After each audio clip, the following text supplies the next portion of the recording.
Sí, Ya, está guardando en hola Roberto, bienvenido. Vamos a hacer aquí un pequeño debate con el invitado especial, Samuel Joel, ¿o cómo es tu nombre? Samuel Ben. Samuel Bent, ok, Sí. ok, listo, perfecto.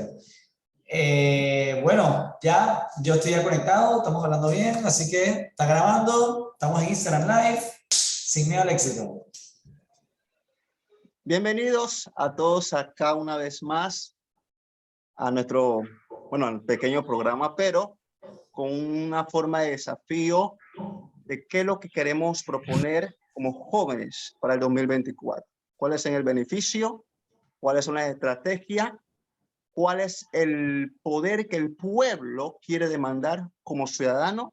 ¿Y cuál es lo que queremos hacer para que sea transparente, seguro, confiable y que la gente no dude en creer en políticos, sino crea más en ciudadanos que se están tirando para ser políticos para un cambio, que es algo esencial?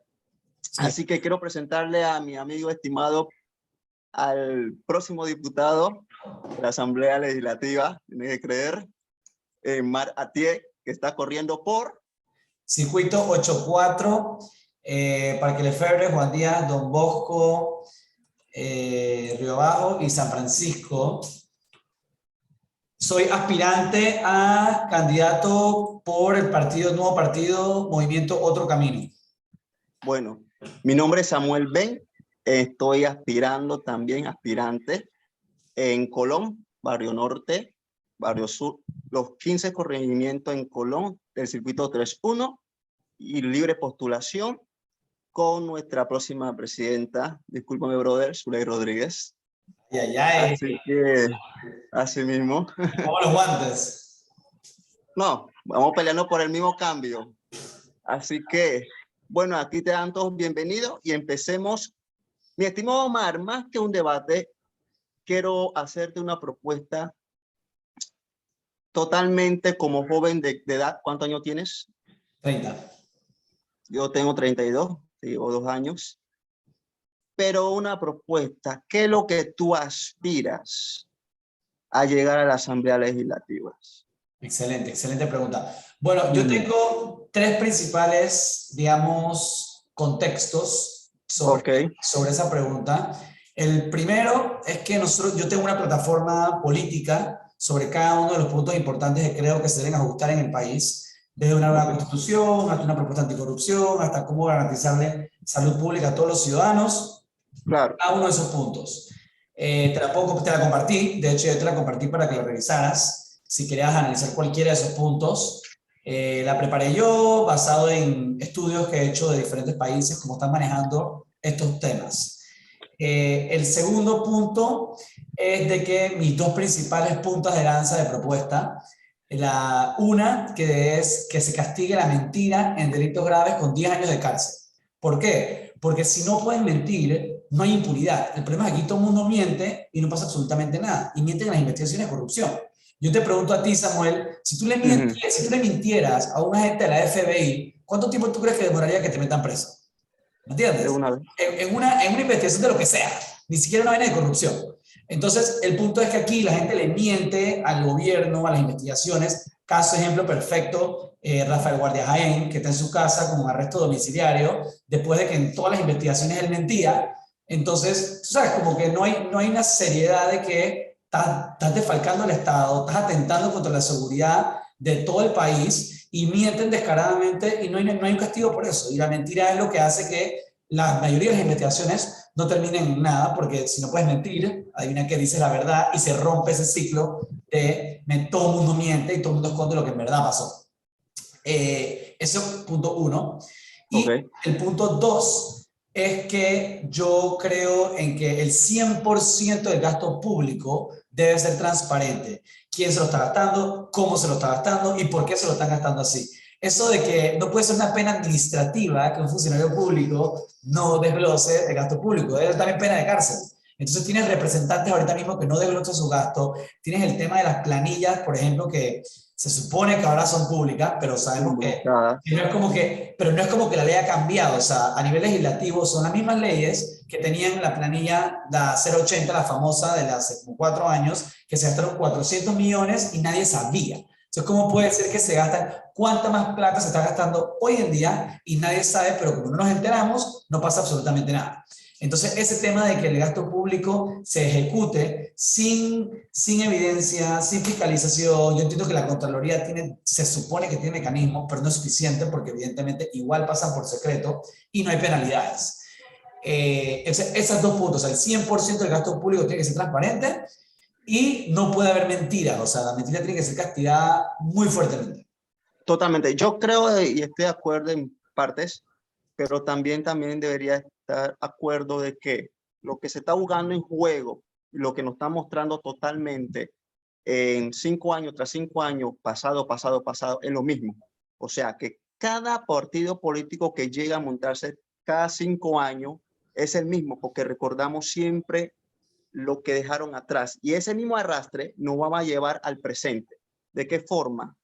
En trabajar, en contribuir a resolver el problema de lo que tuvo antes y no viendo un resuelve nuevo que podamos transmitir a las personas para que ellos puedan ver la realidad de lo que se está viviendo. Entonces, tu punto está claro, tu punto me gusta mucho, pero cada uno tenemos en particularidad las formas diferentes. Ahora otro punto en básico a lo que tus propuestas políticas como joven, en base a lo que se está viviendo actualmente en el país, cómo tú lo observas, cómo tú lo ves, cómo tú lo puedas calificar prácticamente. Tú me preguntas a mí y yo creo 100% que se necesita una nueva constitución. Yo no creo en el concepto de la presidencia, no me gusta para nada. Yo pienso que tenemos que evolucionar a un tipo de parlamento donde hay un empoderamiento de democracia participativa. O sea, realmente el problema en Panamá es que la democracia es representativa. ¿Qué significa? Que el político gana y él te representa a ti y hace lo que le da la gana y no hay ningún mecanismo de empoderamiento o de revocatoria, o sea, no hay mecanismos. Entonces, hay muchos otros sistemas políticos, democracia directa, democracia participativa, donde los ciudadanos tienen mecanismos de legislación, de reforma constitucional, de plebiscito, de revocatoria de mandato, sencillos, efectivos, donde si el político no da la cara o no responde lo que se comprometió, va para afuera, o sea, ya, o el partido, todo el mundo va para afuera. O sea, hoy en día, como yo lo veo, el tiempo pasa demasiado rápido para quedarnos 5 años mirando una persona que ni siquiera es competente para su cargo. Y por eso me gustó mucho la entrevista hoy que tuvo Lombana en TVN, porque Lombana le hacía preguntas súper sencillas al viceministro y el tipo cambiaba de tema. O sea, el tipo ni siquiera respondía sobre las propias políticas públicas que están haciendo hoy. O sea, acaban de pasar una ley de incentivos fiscales para el turismo. Lombana le dice, hey, brother, ¿cómo así que estás gastando incentivo de turismo para algo que es a futuro, que demora años en dar un efecto? ¿Por qué no promueves el turismo? El turismo ya, ¿sabes? Como que ya, cosas que, marketing, yo qué sé, tantas cosas que se pueden hacer para acelerar el turismo hoy. Y el tipo empieza a hablar del agro. El tipo le responde de que no, que no sé qué, que el agro. O sea, estás ahí y ni siquiera, ¿tú me entiendes? O sea, ni siquiera pueden responder las cosas básicas. Entonces, y estamos hablando de viceministros, o sea, estamos hablando de los altos funcionarios en debate abierto, tipo dando la cara por el gobierno y un fracaso total. Entonces, es ahí donde, sí, es ahí donde uno se da cuenta la clase de políticos que tenemos que no totalmente están preparados, sino que tal vez no saben cuál es el enfoque directo a lo que ellos están, o sea, se está trabajando en base. El turismo va en base a cuál es el fin de y hacia dónde vamos a llegar a eso. Entonces hace un incentivo fiscal para crear más hoteles, más proyectos, cuando los proyectos que están hoy están validando, o sea, no les está yendo bien hoy. Entonces, en vez de pensar, hey, ¿cómo revolucionamos para que los que están hoy les vaya bien, para que mañana puedan haber más? Nos vamos a enfocarnos en hacer más. O sea, es bien extraño. En verdad, yo no entiendo esa forma de hacer política. No hicieron consultas. O sea, no, o sea, es lo que te digo. O sea, es esa política de que yo te represento a ti. Así que yo hago lo que me da la gana y salgo en la tele y digo, no te gusta, gáname las elecciones. Gáname las elecciones porque yo gané, así que yo hago lo que me da la gana. Clientelismo. Sí, sí. Entonces si me preguntas a mí, el fundamento, primer principal problema, evolucionar la constitución que tenemos a un sistema parlamentario, un sistema participativo, donde los ciudadanos, mira, te pongo un ejemplo puntual. ejemplo puntual, para que lo veas en cómo se manifiesta esto. ¿Qué pasa en los parlamentos? En los parlamentos, para tú poder ser primer ministro, digamos, jefe de Estado, tú tienes que tener una alianza con los otros partidos, tienes que tener una cantidad, una mayoría, digamos, de los legisladores. Entonces, ¿qué pasa? Si tú empiezas a ser corrupto o empiezas a ser incompetente y inefectivo en tus políticas públicas, la misma alianza está forzada a romper el pacto contigo y a que se caiga el gobierno. Porque si no lo hacen, cuando vienen las próximas elecciones, el siguiente año o los siguientes 2 años, todos vamos afuera, todos pierden. Entonces, tienen un costo, el costo político de no alejarte de quien está haciendo las cosas súper mal, te impacta inmediatamente. Versus ahorita mismo, que por ejemplo tú ves que CD hace alianza con el PRD para, digamos, tomar control de la asamblea, pero realmente no hay un costo político, a pesar de que lo estén haciendo todo sin una intención de que funcione. ¿Me explico? Y por eso es que estos países tienen mucha rotación de los políticos cuando no son efectivos. Y es que, o sea, la política tiene que ser flexible y efectiva. O sea, si no, o sea, estamos hablando de la libertad de las personas, la calidad de vida, nuestra seguridad jurídica, nuestra, o sea, las cosas que son más importantes para nuestra existencia y están en manos de personas que literalmente como que no les importa. O sea, eso Bueno, Mar, es ahí donde también tenemos que ver un punto que es personalmente mío, que hablo claro. Un punto de que la gente también, hablar de la transparencia a la gente de una forma más clara. Puede hablar, cierto. Cuando vamos a hablar algo de política y la gente va a decir el órgano judicial, ya sabemos algunas leyes, que no sé qué, y aquello y lo otro, pero ¿cuál es la verdad a través de todo lo que yo puedo transmitirte? ¿Me puede entender? Creo que ahí más o menos, o sea, a través de todo, ¿cuál es la verdad? Porque verdaderamente, como dice la Constitución, el pueblo es el que monta al político totalmente. Nosotros montamos a la persona que quiere un cargo público, cargo político. Entonces, el entender al pueblo ciudadano, yo me baso mucho más en lo que se trata y lo que el ciudadano quiere.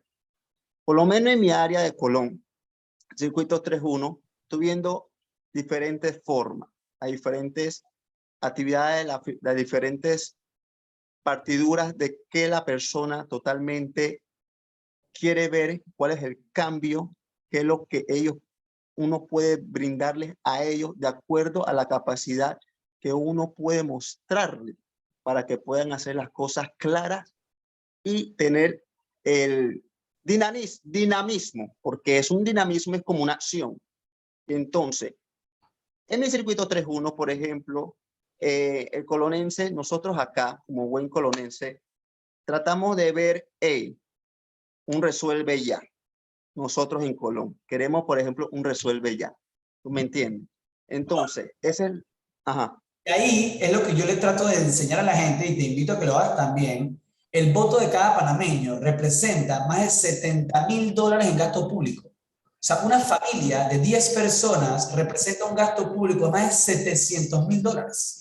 Y esto lo puedes calcular rápidamente calculando lo que se gasta el gobierno en 5 años por entre la cantidad de gente que vota. Entonces, es una locura pensar que tú le vas a dar tu voto a una persona porque te dé una ayuda, una comida, una solución inmediata, cuando tú le estás transfiriendo a esa persona tus $700.000 que representa tu familia de gasto público, entonces el resto de tu vida pasas hambre, pasas necesidad, pasas estrés por deudas, pasas estrés por trabajo, vives una vida como esclavo prácticamente de un sistema económico que está secuestrado para aprovecharse de ti, para crearte más necesidad y entonces volver a repetir el ciclo de que, como estás en necesidad, te doy otra migajita para enredarte y que se vuelva a repetir el ciclo. Pero la plata, si tú calculas el dinero que representa cada votante, está hablando de más de $70.000. ¿Cuántos panameños tienen $70.000 en su cuenta de banco? Jamás. No digo que el gobierno te va a poner los $70.000 en la mano, obviamente hay muchos gastos fijos y cosas que no dan directo, pero no puede ser que te llegue cero. No puede ser que te llegue 5%, no puede ser que te llegue 10%, o sea, te tiene que llegar algo que tú sabes que o sea, va de la mano y va con el punto que te decían antes, de que la plata, o sea, los números no cuajan, o sea, no cuajan cómo se gasta tanto dinero y el impacto social es prácticamente invisible. Entonces, yo trato de decirle a la gente, cuando uno está caminando, que, ¿sabes? ¿qué me vas a dar? O con clientelismo, es como que, man, lo primero tú tienes que entender cuánto vale tu voto, o sea, qué representas tú en el país. Y esto solamente hablando de gasto público. Si tú calculas, por ejemplo, yo soy ingeniero, yo pienso mucho en matemáticas y números, y toda esa vaina. Entonces, yo digo, por ejemplo, yo calculo, ¿sabes que Panamá tiene, por ejemplo, minerías de cobre? ¿Estás ahí? ¿Se cortó? Entramos Ya, disculpa, se cayó el internet. Ya, nosotros acá. ya, estoy aquí de vuelta. ¿Me escuchas? Sí, te escucho, aquí estamos. Para cerrarte la idea que te estaba diciendo, ¿qué fue lo último que te dije? Estaba hablando sobre los costos, las personas, $70,000. Exacto. Entonces, partiendo de la premisa que el voto de cada panameño representa más de $70,000 en gasto público, que Claro. ya es muchísimo, por lo menos para que nadie tenga problemas de nutrición, ni de salud, ni de educación, ¿ok? Yo me puse a calcular porque estamos en un evento y salió todo el tema este de la minería de cobre porque Nito dice que se tiene un acuerdo para que... Totalmente que lo leí. ¿Tú lo viste? Sí. ¿El video que publiqué o qué viste? No, yo mismo entré a la página de la minería y totalmente 500 y 400 millones de dólares de dónde Ajá. saco y dónde Okay. está el dinero del pueblo. Ok, entonces, con todo el acuerdo que hizo Nito, la minera se está llevando casi 5 veces de las ganancias del cobre del país. Entonces, yo hice un cálculo de cuánto vale la cantidad de cobre que tenemos en Panamá, porque adivina que Panamá tiene unas reservas de cobre más grandes del mundo y adivina que el mejor conductor que existe en la tabla periódica, y me corregirás si me equivoco, quizás haya uno más, pero creo que yo sepa, el mejor conductor de la tabla periódica, después del oro, es el cobre, ¿ok? No, tienes la razón, porque en Panamá se mueve mucho lo que es la venta del cobre. Entonces, si tú calculas la reserva que tiene cobre de Panamá al valor de cobre del mercado, que ahorita mismo está abajo ahorita mismo, o sea, estamos en un punto bajo del precio, estamos hablando de 6 trillones de dólares, 6 con T, trillones, o sea, cada panameño representa más de 3 millones de dólares solamente en cobre, olvídate del canal, olvídate del turismo, olvídate de todo lo demás. Entonces, la realidad es que Panamá es un país con infinitos recursos, que obviamente que no es para quemárselos y volvernos locos, pero es para hacer inversiones, para desarrollar el país, para que seamos autosostenibles, para desarrollar el agro, pero nos tienen sometidos en una ilusión de que como que somos pobres, que no hay plata, que todo es una miseria, pero para gastarse billones de dólares en proyectos que no aportan a la sociedad, entonces ahí sí. Lo que pasa es que tenemos un mal plan de cómo estamos organizados totalmente en las asambleas y en los gobiernos locales. Le da tantos millones a los gobiernos locales. Ok, vienen cada persona a buscar presupuestos para sus propios beneficios, supuestamente millones y tantos millones. Por al fin y al cabo, ¿dónde está el desarrollo completamente de esas personas? ¿Dónde se ve la audiovisualidad totalmente de lo que se ha invertido, de tantos millones que sacan en la asamblea y que el MEF le brinda? Y entonces, totalmente la asamblea no ha fiscalizado, para mi concepto, completamente cómo están llevando ese plan. Oye, yo tengo un video, yo creo que lo publiqué, pero tengo que republicarlo, que te lo juro, da risa. Y está en la reunión de la asamblea, y tal es que el comité de fiscalización de la asamblea, y le pregunta al presidente del comité de la fiscalización, al señor del MEF, al ministro del MEF, dice, oye, ¿cómo podemos hacer para que los subsidios rindan mejor? Entonces, básicamente el ministro del MEF como que empieza a hablar y no dice nada, y después dice que no, es que los subsidios están mal focalizados. Entonces, al mismo tiempo, está todo el debate de la ley de incentivos de turismo, que le está dando subsidios a los manes más ricos del país. 4, hermano, son 500 millones de dólares. O sea, de más de 500 millones de dólares a los manes que ya están volando. Exacto. Pero el man de la asamblea no sabe. Él ni siquiera tiene idea de eso. No le pregunta de eso. Él dice, es que está mal focalizado. Y ya. ¿Sabes qué pasa? ¿Sabes qué pasa? O sea, es como que están más perdidos. Te lo juro, es como que los manes que leen en el periódico.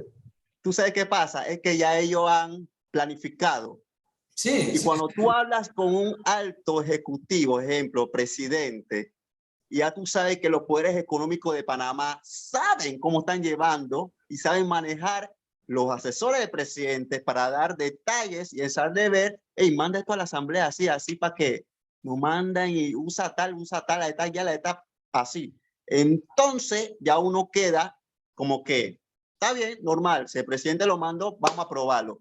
Y es ahí donde no hay fiscalización total, que es lo que estamos viendo. Esa es mi pregunta. Entonces el pueblo queda como que, hey, ¿dónde está el dinero? ¿Dónde está la forma de las cosas que podemos sacar adelante y los trabajos que se quieren ver? Y el pueblo está cansado de eso. Porque totalmente lo que se está viviendo, mira, que sí, claro, Panamá es un país que está llegando a desarrollarse. Hay que ser claro. Y entonces está en vía de ese plan de desarrollo. Pero tú has visto las otras provincias cómo están totalmente. Abandonadas. ¿Me está entendiendo? Entonces, es un punto clave que debemos pensar y analizar, porque cada provincia y cada persona que vive en tal provincia tiene un detalle, por decir la palabra, florido, un detalle totalmente como claro, abierto. Si le pregunta qué podemos brindar y traer para que nuestro país se vea un poco más desarrollado, tú te vas a quedar con la boca abierta y vas a decir, wow, de verdaderamente si la persona le explico, ellos me explican su verdad de cómo ven el país, es otra cosa. Pero si nosotros trabajamos por nosotros mismos, ya en lugares, en los puestos políticos, ya asamblea, gobiernos locales, y no nos interesa lo que al pueblo le importa, es ahí donde uno va a quedar como que, entonces, Seguro. ¿qué yo hice? No, seguro, seguro, seguro. Y Y, eso es un punto. y el tema ahí es cómo romper ese ciclo permanente donde los Te escucho. políticos llegan al poder para traicionar a la gente. O sea, prácticamente es como una estafa ya garantizada y la gente tiene una repulsión. Y yo por eso estoy apoyando al nuevo partido, Movimiento Otro Camino, y apoyo a Ricardo Lombana, porque tiene un récord limpio, porque se está rodeando de gente independiente, de gente sana, no está vinculado con los políticos tradicionales. Yo obviamente tengo críticas muy fuertes contra Zulay, por ejemplo, porque ella siempre ha bailado la vara con todos los políticos y eso es exactamente lo que yo no quiero vincularme con nadie así. No quiero vincularme porque siento que va a llevar lo mismo, pues va a llevar lo mismo y bueno, obviamente quisiera que hubiera más líderes así, por eso yo también decido participar porque pues si uno no está dispuesto a hacerlo y te felicito a ti que quieras hacerlo también, nadie lo va a hacer por ti. Entonces, hay o sea, tratan mucho de dividir a la gente en todo tipo de temas para que divide y vencerás, el clásico lema para controlar a las personas. Pero yo pienso que la mayor fortaleza que tenemos hoy en día es lo que estamos haciendo, comunicación, transparencia, ¿sabes? Como que si algo está mal, podemos verlo al mismo momento en vivo para poder proponer una solución inmediata. Y tú sabes que si la persona no quiere hacerlo, ya es porque está comprometida y porque tiene agenda personal y porque no le interesa y mejor no perder el tiempo con esa persona. Pero yo sí me rehúso a creer como que la humanidad fracasó y que ya todos somos corruptos y como que, ¿sabes? Como que mucha gente cae en esa frustración de que todo es malo, que los humanos ya, ¿sabes? Como que rendirse, de que no hay opción, de que vamos a ir en decadencia. Yo pienso, objetivamente, la revolución es inevitable. Siempre estamos a un momento de una revolución, a una transformación política. La pregunta es si la va a liderar el odio o la va a liderar la conciencia. No hay que ser muy complicado para echar un libro de historia y ver cuándo lo ha hecho el odio, lo que ha pasado, y cuándo lo ha hecho la conciencia y lo que ha pasado. Entonces, como yo lo veo es, si yo puedo ser parte para que sea la conciencia la que lidere esa revolución, al igual que tú, hay que hacerlo. Pero simplemente como que quedarme afuera en mi esquina, cogiendo sol, relajado, comiendo rico, porque yo sí estoy bien y que no me importa nada con nadie, es como que, no sé, siento que yo pues no tengo esa perspectiva y siento que también eso es lo que ha empoderado mucho a los corruptos, pues porque te pones a pensar, muchas personas buenas, serias, sanas, éticas, ¿sabes? Se consiguen su vida, su familia, su casa, no sé qué, y se relajan y ya, ellos están cómodos, ellos resolvieron su vida. Pero muchas personas que sí están llenas de odio, de avaricia o de ganas de de destruir, no se quedan con nada y van a llegar hasta el final, y no hay que ver tan lejos nuestros candidatos presidenciales que hemos tenido, que llegan al poder literalmente para destruir y perpetuar el daño que estamos viendo. Sí, totalmente.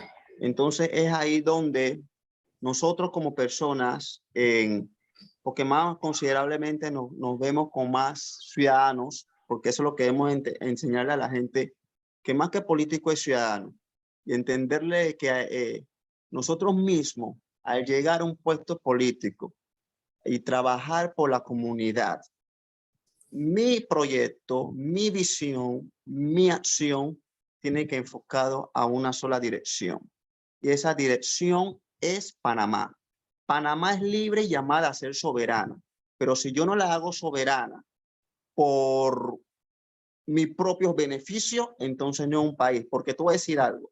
Vivimos en un país libre, pero en esclavitud. Es un país rico en flora, fauna y naturaleza. Pero vivimos en esclavitud. ¿Sabes por qué? Porque nosotros mismos tomamos de que otros nos imponen leyes, que ya hay leyes ya constituidas en la Constitución, que sabemos que ya está formada, pero nos hacen ver leyes que, bueno, vamos a cambiar este artículo porque me beneficia a mí, ejemplo, a mí como persona, porque hice algo por el país. Hello. Entonces es ahí donde el pueblo o nosotros mismos quedamos como, entonces, ¿cuál es la decisión? ¿Cuál es el método correcto que yo pueda hacer? Y es ahí donde nosotros debemos, como tú y yo, respetando tus ideales, respetando mis ideales, debemos traer transformación. Y tú voy a decir algo correcto. Y algo que a mí no me gusta y lo digo claro. Los partidos políticos, hay 71 diputados en la asamblea. Y cuando se forma una ley o se hace una ley, todos los partidos tienen que estar de acuerdo que esa propuesta vaya de acuerdo y al beneficio del ciudadano. Pero ¿qué pasa?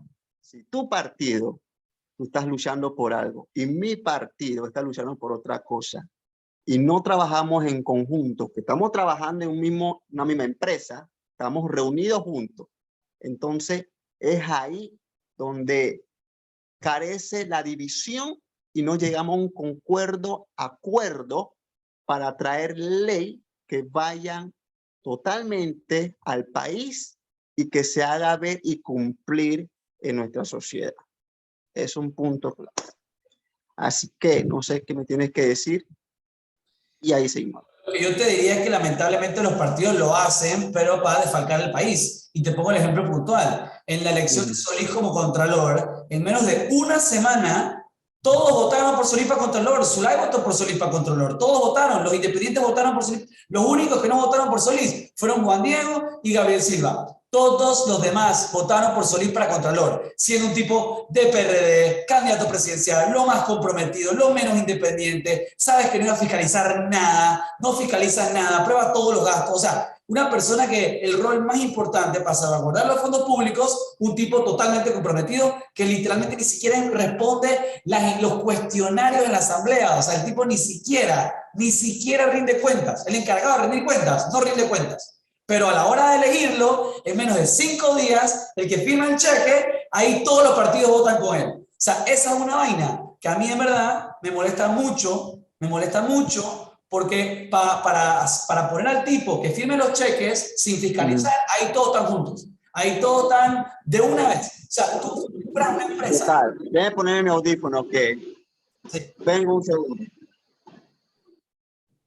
Grace dice, porque realmente no representan a la población, se representan a ellos mismos. Sí, a ellos mismos y sus cómplices.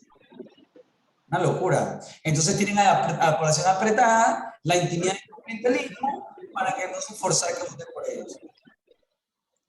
Entonces, la asamblea, prácticamente como dijiste tú, y lo están diciendo aquí en los comentarios, la asamblea no fiscaliza, pero sí se unen para poner un contralor que no fiscalice nada.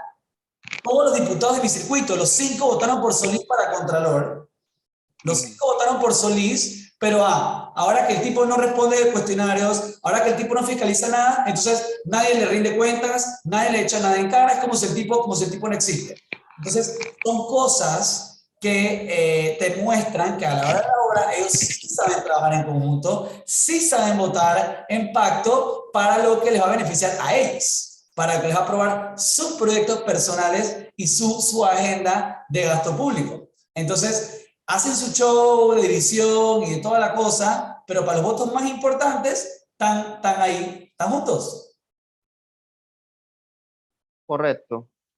Y Pero ahora, ajá, estamos hablando, y me enfoco en Solís porque, o sea, el cargo de Contralor es uno de los cargos más importantes del país. La Constitución claro. dice las especificaciones que tiene que tener esa persona. Tiene que ser independiente de criterio, tiene que ser o sea, no puede tener vínculos políticos. O sea, ese es todo el punto de ese cargo. Y pones una persona que fue candidato presidencial en las mismas elecciones. ¿Cuántos favores debía ese tipo? ¿Tú me entiendes? Sí, Una sí, sí. locura, es una locura. Y lo aprueban, entonces lo aprueban en 5 días. Ni siquiera les importa hacer un show de que hay alternativas o de que van a evaluar. Nada, nada, nada. En menos de una semana, puedes buscar la noticia, Ujú. lo aprueban como contralor. Tú buscas cualquier empresa de Panamá, una empresa que facture más de $100,000, una empresa que facture más de $20,000 al mes. Mira cuánto tiempo van a demorarse escogiendo la persona, el contralor que firme los cheques. Van a hacer entrevistas, van a revisar y revisar y revisar. O sea, pero el país, los fondos que manejan, que dependen de la seguridad jurídica y económica de todos los ciudadanos, al tipo lo aprueban en una semana, como si estamos hablando de una cosa que fuera lo más normal del mundo. Y votan todos, te recuerdo, votan 69 de 71. O sea, eso a mí fue una de las cosas que más me molestó porque en verdad, obviamente, yo respaldé mucho las candidaturas independientes y libre postulación. Y es como que, man, o sea, casi todos la mayoría de los independientes votan por este Ujú. tipo y entonces igual se llama la bancada independiente y son los independientes y los arcoíris. Entonces es como que, man, o sea para mí no tiene sentido, no tiene sentido. O sea, yo no lo puedo, no tiene coherencia, no tiene coherencia. Y es lo que personas como, pues, Ricardo Lomana y Otro Camino, el nuevo partido, está tratando de romper con eso, no tener vínculos con estas personas y llevar una propuesta nueva, diferente, que cambie esta forma de hacer política. Claro. Ahora, una de las preguntas que quiero hacerte totalmente, estamos conversando más que debatiendo, Sí. es ¿cuál es la forma que tu partido político eh, traerá o pueda traer al beneficio del país?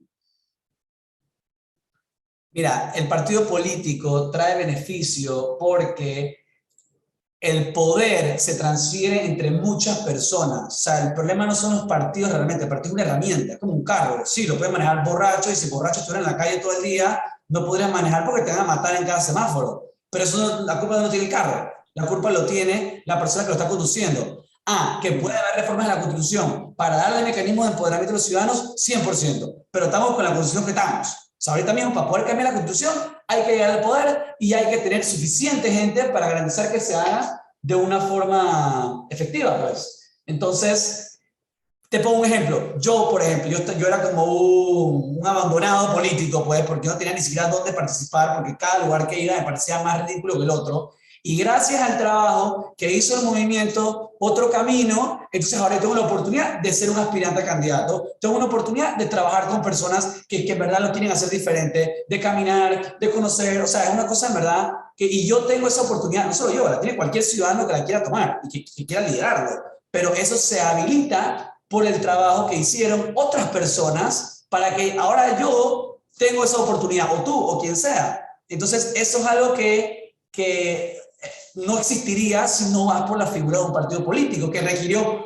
infinitas horas y sudor y pulmón, porque tú caminas con la gente y te das cuenta que hay gente que lo está haciendo de corazón, o sea, lo está haciendo a pulmón. Entonces es algo que Claro, tú lo ves en la calle, te quedas como que, wow, un sentimiento de humildad y dices como que, man, hay gente que sí está haciendo el trabajo y no está haciendo el show y en verdad, obviamente, o sea, yo le doy todos los créditos a las personas que han estado desde el principio en especial a Ricardo Lomana, que ha tenido toda la presión constantemente de romperse, de echar hacia atrás, de que lo critican, que le inventan cualquier tipo de cosa, y al final del día tú pones su nombre en Twitter y tú investigas en Twitter cualquier comentario que mencione su nombre y no, o sea, tiene un récord limpio. Entonces, al final tú no puedes juzgar a una persona o un grupo en base a especulación, lo tienes que jugar en base a hechos. Entonces, claro, a toda esta clase política les molesta porque ellos sí tienen su récord completamente sucio por todas las vainas que han hecho y tienen que ver cómo tratan de enlodar a la gente que lo quiere hacer bien.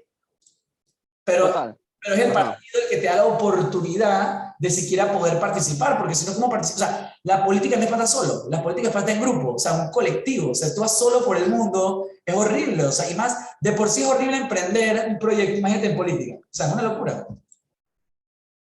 Es totalmente. Porque yo hago esta pregunta, o te la hago a ti en forma clara, porque muchas personas tienen temor a entrar a un partido político. Tú caminas hoy por la calle y tú preguntas y van a decir, hey, vota por tal persona, mira, te metes en este partido, porque así.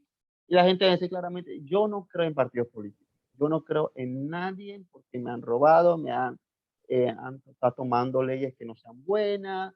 Entonces lo mío, porque la gente se fue. Sí. O como te explico, ajá. Te respondo eso. Sí. Y allí es donde me encanta que lo digas porque es el miedo precisamente el que más causa y empodera la corrupción. ¿Por qué? Porque inscribirte en un partido político no te pone en absolutamente ningún tipo de riesgo. Estar inscrito en un partido político te sirve para participar en primarias, para participar como candidato y para tener ciertos, digamos, oportunidades. Ahora, No te pone en ahora, peligro de ninguna ajá. forma. Ese es el primer punto. El segundo punto, de vuelta, el concepto legal de un partido no tiene la culpa de que haya o exista una cultura de corrupción sistemática desde que se fundó el país, porque esto no viene desde ahorita, hace 20 años. O sea, estamos hablando que el país tiene historia y hay que entender de dónde venimos para poder también entender hacia dónde queremos ir. Entonces, entendiendo que venimos desde allá, la manera correcta es usar las herramientas que tienes y demostrar hacerlo bien. Y es una falacia lógica decir, no, es que porque todos los políticos han sido corruptos, entonces todos los políticos que vienen van a ser corruptos. Eso no es verdad. O sea, eso es como decir, entonces la espiritualidad humana no existe, entonces el bien no existió, entonces todas las cosas que se han predicado históricamente, filosofías del amor y de la capacidad del humano de dar un servicio, entonces toda esa vaina es mentira y todos somos una porquería y todos somos sociópatas. O sea, eso no es la realidad humana. Sabemos que todo el punto de la humanidad se trata de ser más que un animal, más de comerte una presa y simplemente ser como un reptil. O sea, lo que te hace humano es precisamente ver más allá que simplemente un placer o explotar a otra persona porque es más débil que tú. Entonces, ok, que si la humanidad está deteriorada, que si la humanidad está comprometida en la política, sí, pero que se puede rescatar, claro que se puede rescatar. O sea, ese es todo para mí, pues, para mí toda la magia del universo y la creación de ser humano es que podemos ver más allá. Que es difícil, seguro, pero se ha hecho antes. ¿Qué pasa también? Hay otro punto que es clave, que es muy real y verídico en las personas, es que la gente se echa para atrás porque, como nos ha enseñado el partido que está actualmente, ejemplo, ha enmarcado mucho en las personas y eso ha dejado huellas que va entrando en la persona de no llegar a ser y creer, ajá, Pero no vamos a resolver esto como víctimas. Es decir, creer. todos a llorar al piso. Ay, Claro, me hicieron daño, así que me van a hacer daño de vuelta. O sea, yo entiendo el trauma, lo entiendo perfectamente, pero, o sea, esto se resuelve con valentía. Se resuelve entendiendo por qué pasó y cómo y evitar. ahora hay otro punto también bien claro. Nosotros podemos resolver con valentía y ese es claro. Pero recuerda que todo el mundo también va a decir, bueno, viene este nuevo, ¿será que traerá la misma cosa? Porque acuérdate que las personas no nos ven totalmente dentro, nos ven por fuera. Y de acuerdo a cómo nosotros vamos manejando nuestro carácter y actitudes en forma al pueblo, así nos van viendo y así nos van catalizándonos. Entonces es algo bien claro que nosotros debemos entender, porque ellos van a decir, me incluyo igual persona, yo como ciudadano, yo vamos a decir, bueno, pues vamos a votar por Mar, vamos a ver el pelado de Chapalente, el man sabe cómo dirigirse al pueblo, va a trabajar fuerte, a luchar por nuestras necesidades y derechos, a ponerles leyes que vayan de acuerdo al beneficio del país. Pero pasando el tiempo, ya tú montado en el poder, ven otras caras. Y entonces el Bueno, pueblo ahí, yo por eso digo, hay un dicho muy famoso que dice que el poder corrompe. Todo el mundo lo dice. Pero por lo que yo he observado, realmente no es el poder el que corrompe. El poder, sea dinero, o sea lo que sea que te dediques, fama, lo que uno mismo, te expone quién tú en verdad uno eres. mismo. En el caso de política, lo que yo he observado es que lo que corrompe es cómo llegas al poder. Entonces, claro, si llegas al poder con un clientelismo, comprando votos o manipulando gente, lo más probable es que seas un corrupto más. Sí, o sea, eso es lo que es. Pero si llegas con un grupo de gente distinto, independiente, haciendo un trabajo basado en ideas, en propuestas, en conciencia, no es garantía tampoco, obviamente, hay gente que puede ser hipócrita, lobo disfrazado de oveja, o sea, no va a decir que no es posible, pero es mucho menos probable. Entonces, nosotros, o sea, tirarnos al piso a llorar y decir se acabó el mundo, o sea, crisis y quedarnos con el trauma, no va a mejorar la situación. Entonces, si sabemos que estamos de peor en peor en peor, o sea, lo mínimo que podemos hacer es dar nuestro aporte, los que podemos participar, participar, y los que no pueden participar o deciden no participar, tomarse el esfuerzo de evaluar y juzgar a las personas en base a los hechos, no a prejuicios. Porque el problema que yo observo mucho en Panamá también, y bueno, en la cultura política, es que la gente prejuzga. Ah, no, es que como el otro político me mintió, entonces tú me estás mintiendo. Pero o sea, la vida no funciona así. Si todo funcionara así, entonces imagínate, no, nadie haría nada porque todo el mundo ha pasado por algún trauma, alguna cosa en su vida. Entonces, porque tu pareja te quemó, porque tu primera pareja te quemó, entonces todas tus parejas queman, ahora todas las parejas queman, pues, entonces no puedes tener una pareja que no te queme. O sea, eso no es un sistema de lógica práctico, ni es efectivo. Totalmente. Y es ahí cuando uno se da cuenta la clase de personas que nosotros estamos trabajando en ella. Entonces, es clásico y verás en el pueblo panameño, todo mundo, nosotros igual, de cómo vamos escalando paso a paso y proceso a proceso, porque es un camino que no va a llegar al paso nos vamos conociendo y al paso vamos trabajando con la persona y con lo que está, porque otra cosa, mientras que nosotros vamos caminando al paso, habrá voces de igual manera que van a estar hablando nosotros, hey, haz esto, haz aquello, haz lo otro, mira que esto te sale bien, mira que esto te sale así, no que te va a salir así y cosas por el estilo. Entonces ahí nosotros debemos ponernos a pensar y analizar, hey, ¿cuál es la situación verdadera que puedo enmarcar? ¿Hacia dónde me voy a dirigir? ¿Y cuál es totalmente lo que voy a llevar al ciudadano, al pueblo panameño? Es otro punto. Y me gustó lo que dijiste bien claro y clásico. Y otro punto que estamos hablando y voy a preguntarte aquí como jóvenes es la juventud, hablando de nosotros mismos, la juventud en la política. ¿Cómo nosotros podemos, tú y yo y otros más que van a proponerse como políticos, a trabajar con los jóvenes que hoy en día quieren ver algo diferente y enmarcarse hacia un futuro en Panamá que totalmente no ha llegado o ellos no han visto, nosotros como jóvenes no hemos visto, en base a la juventud? Mira, mi respuesta Mm. sería precisamente liderar con el ejemplo. Entonces, ¿cómo se manifiesta eso en la práctica? Democracia participativa. Tú puedes usar tu campaña, tus esfuerzos políticos, si llegas a gobierno, de hacer un trabajo con democracia participativa. La ley no te lo exige, la constitución no te lo exige, pero tú escoges representar a la gente con participación, con democracia participativa. ¿Qué pasa con la democracia participativa? Que siempre hay una auditoría constante, todo se está auditando porque todo es transparente, todo tiene acceso a la información, que al final es información pública, porque eres un funcionario público, no debería ser información secreta, nada, lo único que no es secreto es, por lo menos yo que sé, o sea, cosas muy privadas, tu vida privada, pero si tú eres un funcionario público, tus cosas deben ser públicas, para eso estás en lo público, o sea, al final, y tú sabes algo, la democracia participativa hace que el trabajo sea más fácil, Porque en vez de tú tener que decidir las cosas, la decide la gente que está contigo participando y si se equivoca todo el mundo. No te equivocas tú. ¿Me explico?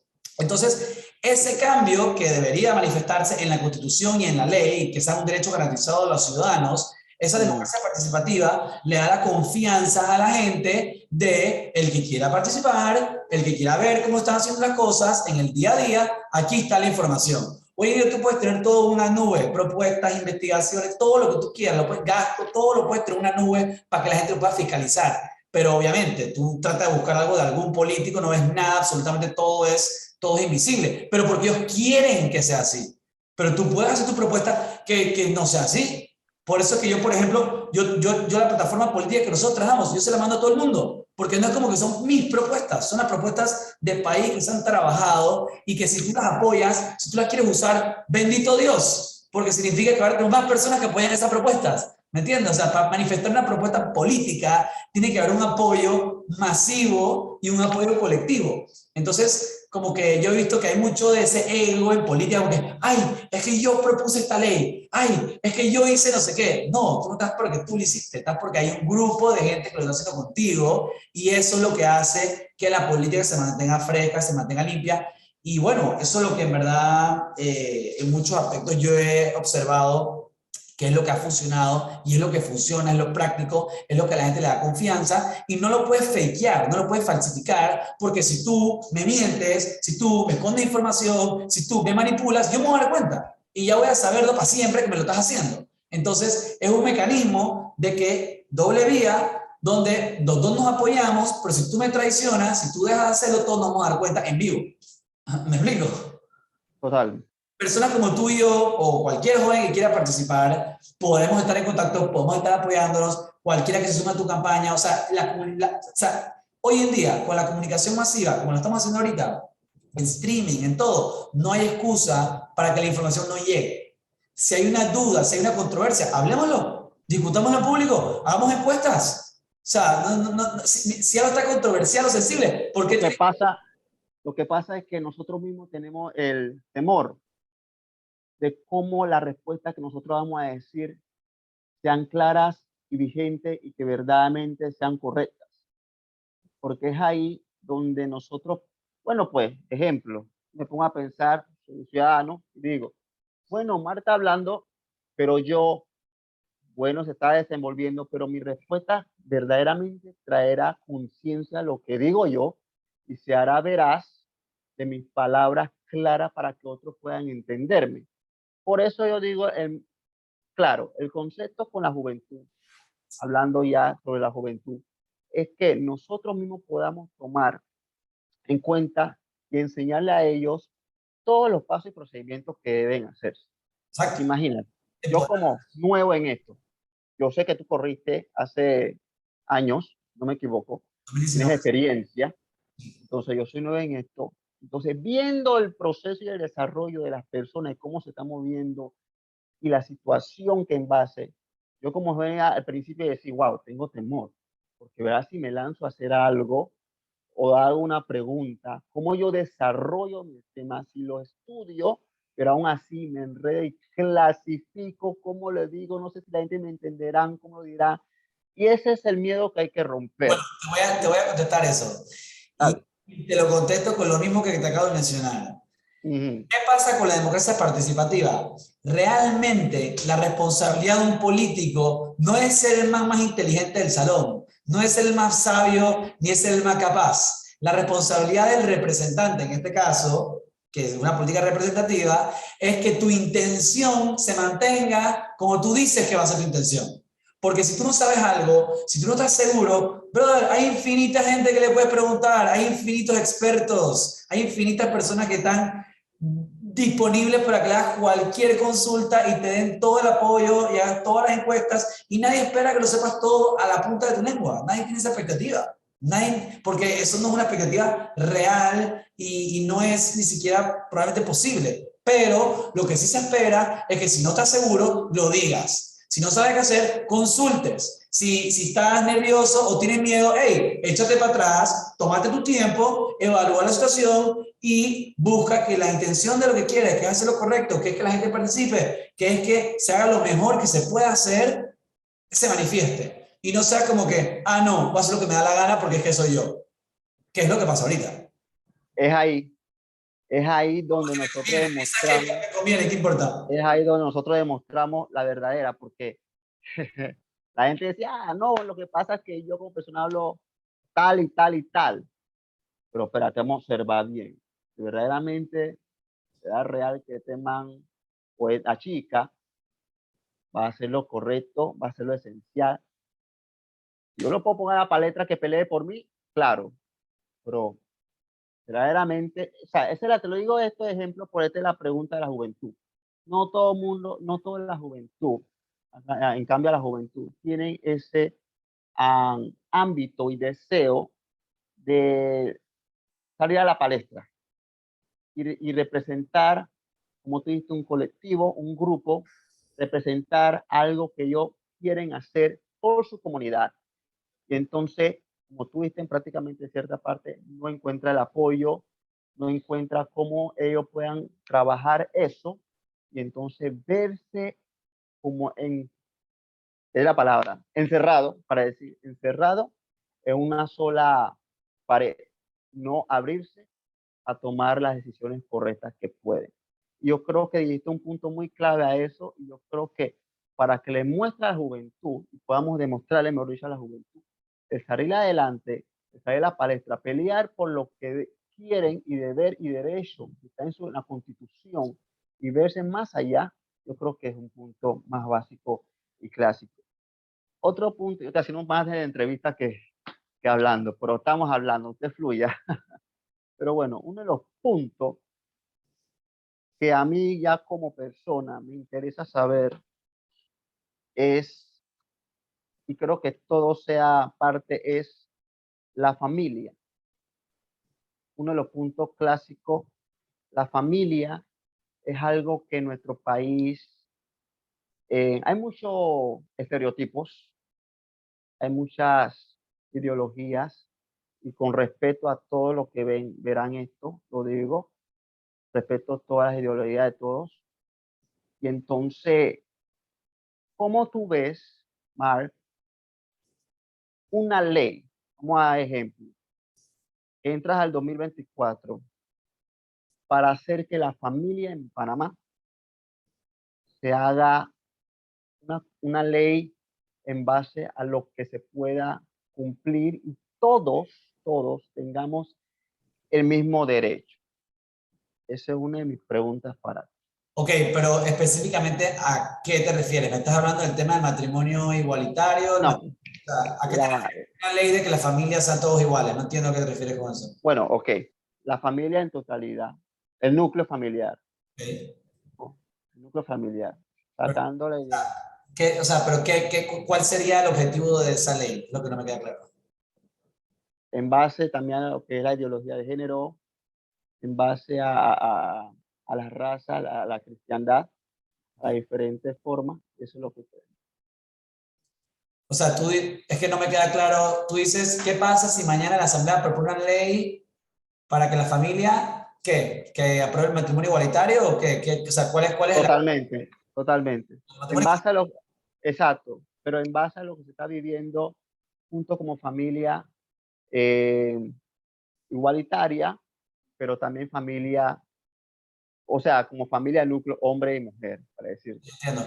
Mira, yo pienso que en principio es una mala estrategia política enfocarnos en un tema que sabemos que es controversial a nivel nacional. Yo pienso que nosotros como políticos lo que queremos promover es la educación sobre estos temas que son los más controversiales para que la gente tome su propia decisión y se puedan hacer plebiscitos, se puedan hacer encuestas para que, o sea, que no sean estos sean los temas que sean los que nos dividen frente a una clase corrupta que está destruyendo el país. Porque ahorita mismo hay familias que no tienen que comer. Ahorita mismo hay familias que no pueden pagar la gasolina. Ahorita hay familias que no pueden ni siquiera existir en paz. Entonces, es como si ni siquiera podemos cumplir con las necesidades básicas de las familias que ya existen.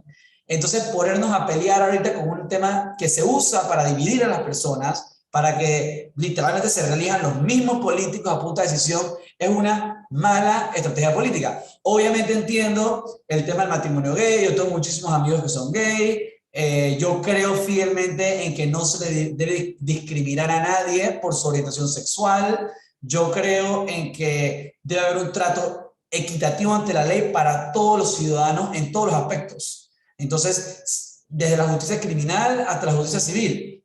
Entonces, es un tema que yo pienso que es una trampa. Yo pienso que es una trampa como, digamos, pelear ahorita mismo sobre un tema que es tan conflictivo y pero lo que podemos hacer es educar. Lo que podemos hacer es promover que la gente se eduque sobre los temas, que la gente se informe para que el país pueda tener un pensamiento maduro y unirse. Lo que nos une es la sabiduría y la educación. Y la gente solita va a llegar a esa decisión. Al final les digo, lo que pase después de las elecciones, lo que pase con una propuesta de ley, habría que evaluar el contexto y qué dice la ley y qué implicaciones tiene, ¿no? Pero como propuesta de campaña, yo pienso que sí hay como que, o sea, hay una, por decirlo, hay una intención de causar disturbio, de causar división, de causar conflicto entre los candidatos, porque buscan de que en vez de que la gente evalúe a los candidatos por todas sus propuestas o por todo lo que incluyen, simplemente, digamos, nos pongamos a pelear por si estás en contra de un grupo o en contra de otro grupo. O, por ejemplo, si eres derecha o si eres izquierda, que es un sistema que está totalmente fallido, porque al final tú ves la política, o sea, tú estudias cómo realmente funciona la política en el tema de izquierda y derecha, y ni siquiera tiene sentido, porque de izquierda y derecha no te dicen nada de lo que tú representas o lo que tú piensas. La manera de lo que tienes que ver es si el político o la política pública debe ser permisiva o intervencionista. ¿Debe el gobierno permitir que la gente decida o debe el gobierno intervenir ante lo que está pasando? En teoría, intervención sería de izquierda y permitir sea de derecha. Pero entonces ves, por ejemplo, el matrimonio igualitario, perfecto ejemplo. El gobierno debería, la propuesta que se pide es que el gobierno permita que la gente se case con quien quiera y que no intervenga y te diga que no. Pero entonces, ahora sería de izquierda, me explico lo que quiere llegar, sería de izquierda decirte que no y sería de derecha decirte que hagas lo que tú quieras, lo que sea mejor para ti. Pero si tú lo ves en un contexto político actual, te dirían que es de izquierda el matrimonio gay y te dirían que es derecha de los conservadores en contra de eso. Entonces, lo que te quiero ilustrar es como que cuando polarizas la política, divides a las personas, cuando al final cada problema social tiene una propuesta adecuada para ella. Pero bueno, principalmente yo obviamente creo que ninguna persona se debe discriminar por su orientación sexual y debemos tener un trato equitativo ante la ley. Ok. No debe ser muy complicado. Ok. Yo tengo en base a esto, hablo así enredado un poco. Pero yo creo que también todo en el país tiene un derecho y deber.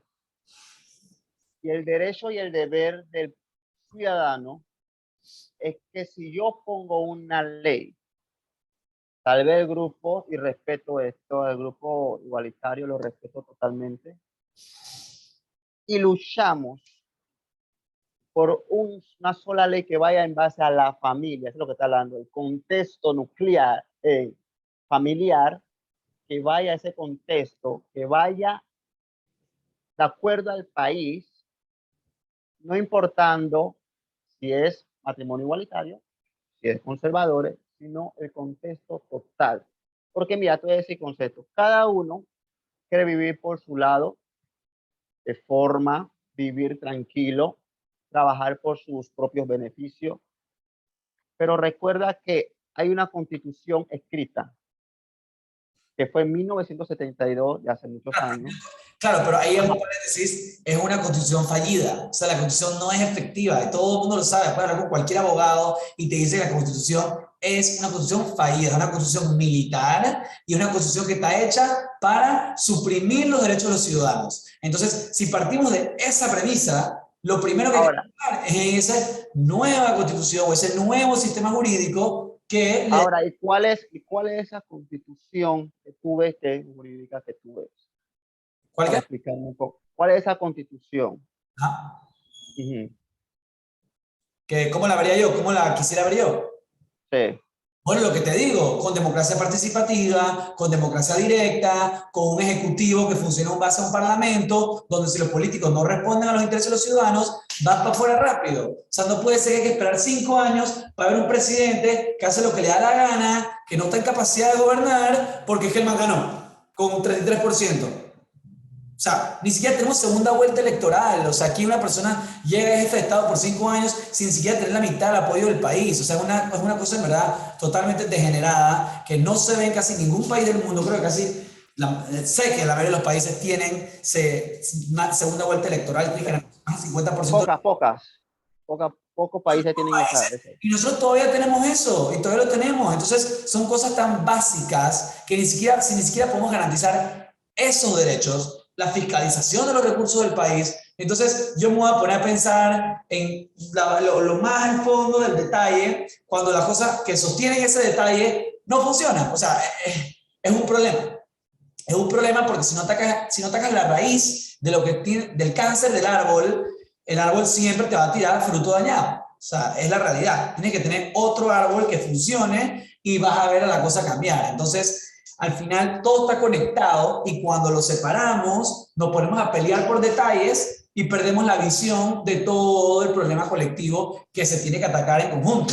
Porque si no, pasa eso, está todo el mundo peleando por su lado y al final, ¿qué crees que va a pasar? Se reelige la misma clase política, se mantiene el mismo ciclo electoral y eso es lo que ha pasado. Se consumen los recursos del país, nos endeudan más y al final, ¿quiénes sufren? La mayoría de las personas que no pierden su libertad y vivimos como si estuviéramos literalmente esclavos a un sistema que no funciona y que no responde. O sea, el punto del gobierno es que sea un servicio a los ciudadanos, no que sea un cáncer que destruye la vida de las personas. O sea, es un problema. Pero se puede cambiar. Siempre se ha cambiado. Históricamente siempre se ha cambiado. Pero requiere un capital político, requiere esfuerzo de muchas personas, requiere preparación, requiere sabiduría. Y bueno, es un trabajo generacional. No es algo que va a pasar de la nada, pero es inevitable. Claro, porque mira, si nosotros totalmente eh, evadimos a diferentes luchas. Y mira, aquí hay un Ajá. comentario de Instagram que dice, no es consono con su pregunta. Me imagino quizás mi respuesta, no sé hace cuánto lo escribió, pero dice, sobre el tema de la familia, podría ser cómo rescataría los núcleos desintegrados de las familias tradicionales. Exacto. Y me gusta que lo haya mencionado y te digo por qué. Porque precisamente lo que estábamos diciendo es que o sea, hay personas que ni siquiera tienen comida en su casa, hay niños que están huérfanos, abandonados, hay personas que no tienen trabajo, hay personas que no pueden mandar a sus hijos a la escuela porque no tienen uniformes. La escuela te obliga a que tengas un uniforme para tu hijo y, y, y bueno, me están haciendo aquí una corrección de que no use más la palabra o sea más. Me comprometo a no usarlo más. ¿Ok? Aquí, por favor, todos los apoyos. Apoyo aceptado, aquí estamos entrenando en el entrenamiento. Pero bueno, a lo que quiero llegar es que si tienes una situación donde los núcleos familiares están colapsados porque no tienen las necesidades básicas, el ejemplo que te doy, de que la escuela te obliga a que mandes al niño con un uniforme, te obliga a que tenga el uniforme, pero ni siquiera tienes recursos para el uniforme, por ende el niño no va a la escuela. Entonces no recibe educación. Eso destruye el núcleo familiar. Entonces el niño crece sin educación en los años más importantes de su vida y el gobierno se lo es conmigo. Pero el gobierno tiene un presupuesto de 2.000 millones de dólares al año para Meduca. Entonces el gobierno se gasta 2.000 dólares por niño por año y no le alcanza para el uniforme. ¿Cuánto vale un uniforme? O sea, No, es que lo hace, esos 2.000 millones y tanto tú ves los lo hacen presupuestos, lo hacen para infraestructuras, supuestamente infraestructuras de los colegios. pero tú hablas con los maestros y los colegios están devastados, parecen ciudades fantasmas, o sea, están reventados, o sea, es horrible. Entonces, es como que está la plata, se hace el gasto y el núcleo familiar comienza, claro, por los padres, pero comienza por los niños que tienen que recibir el mejor trato posible, especialmente con sus primeros 6 años de vida.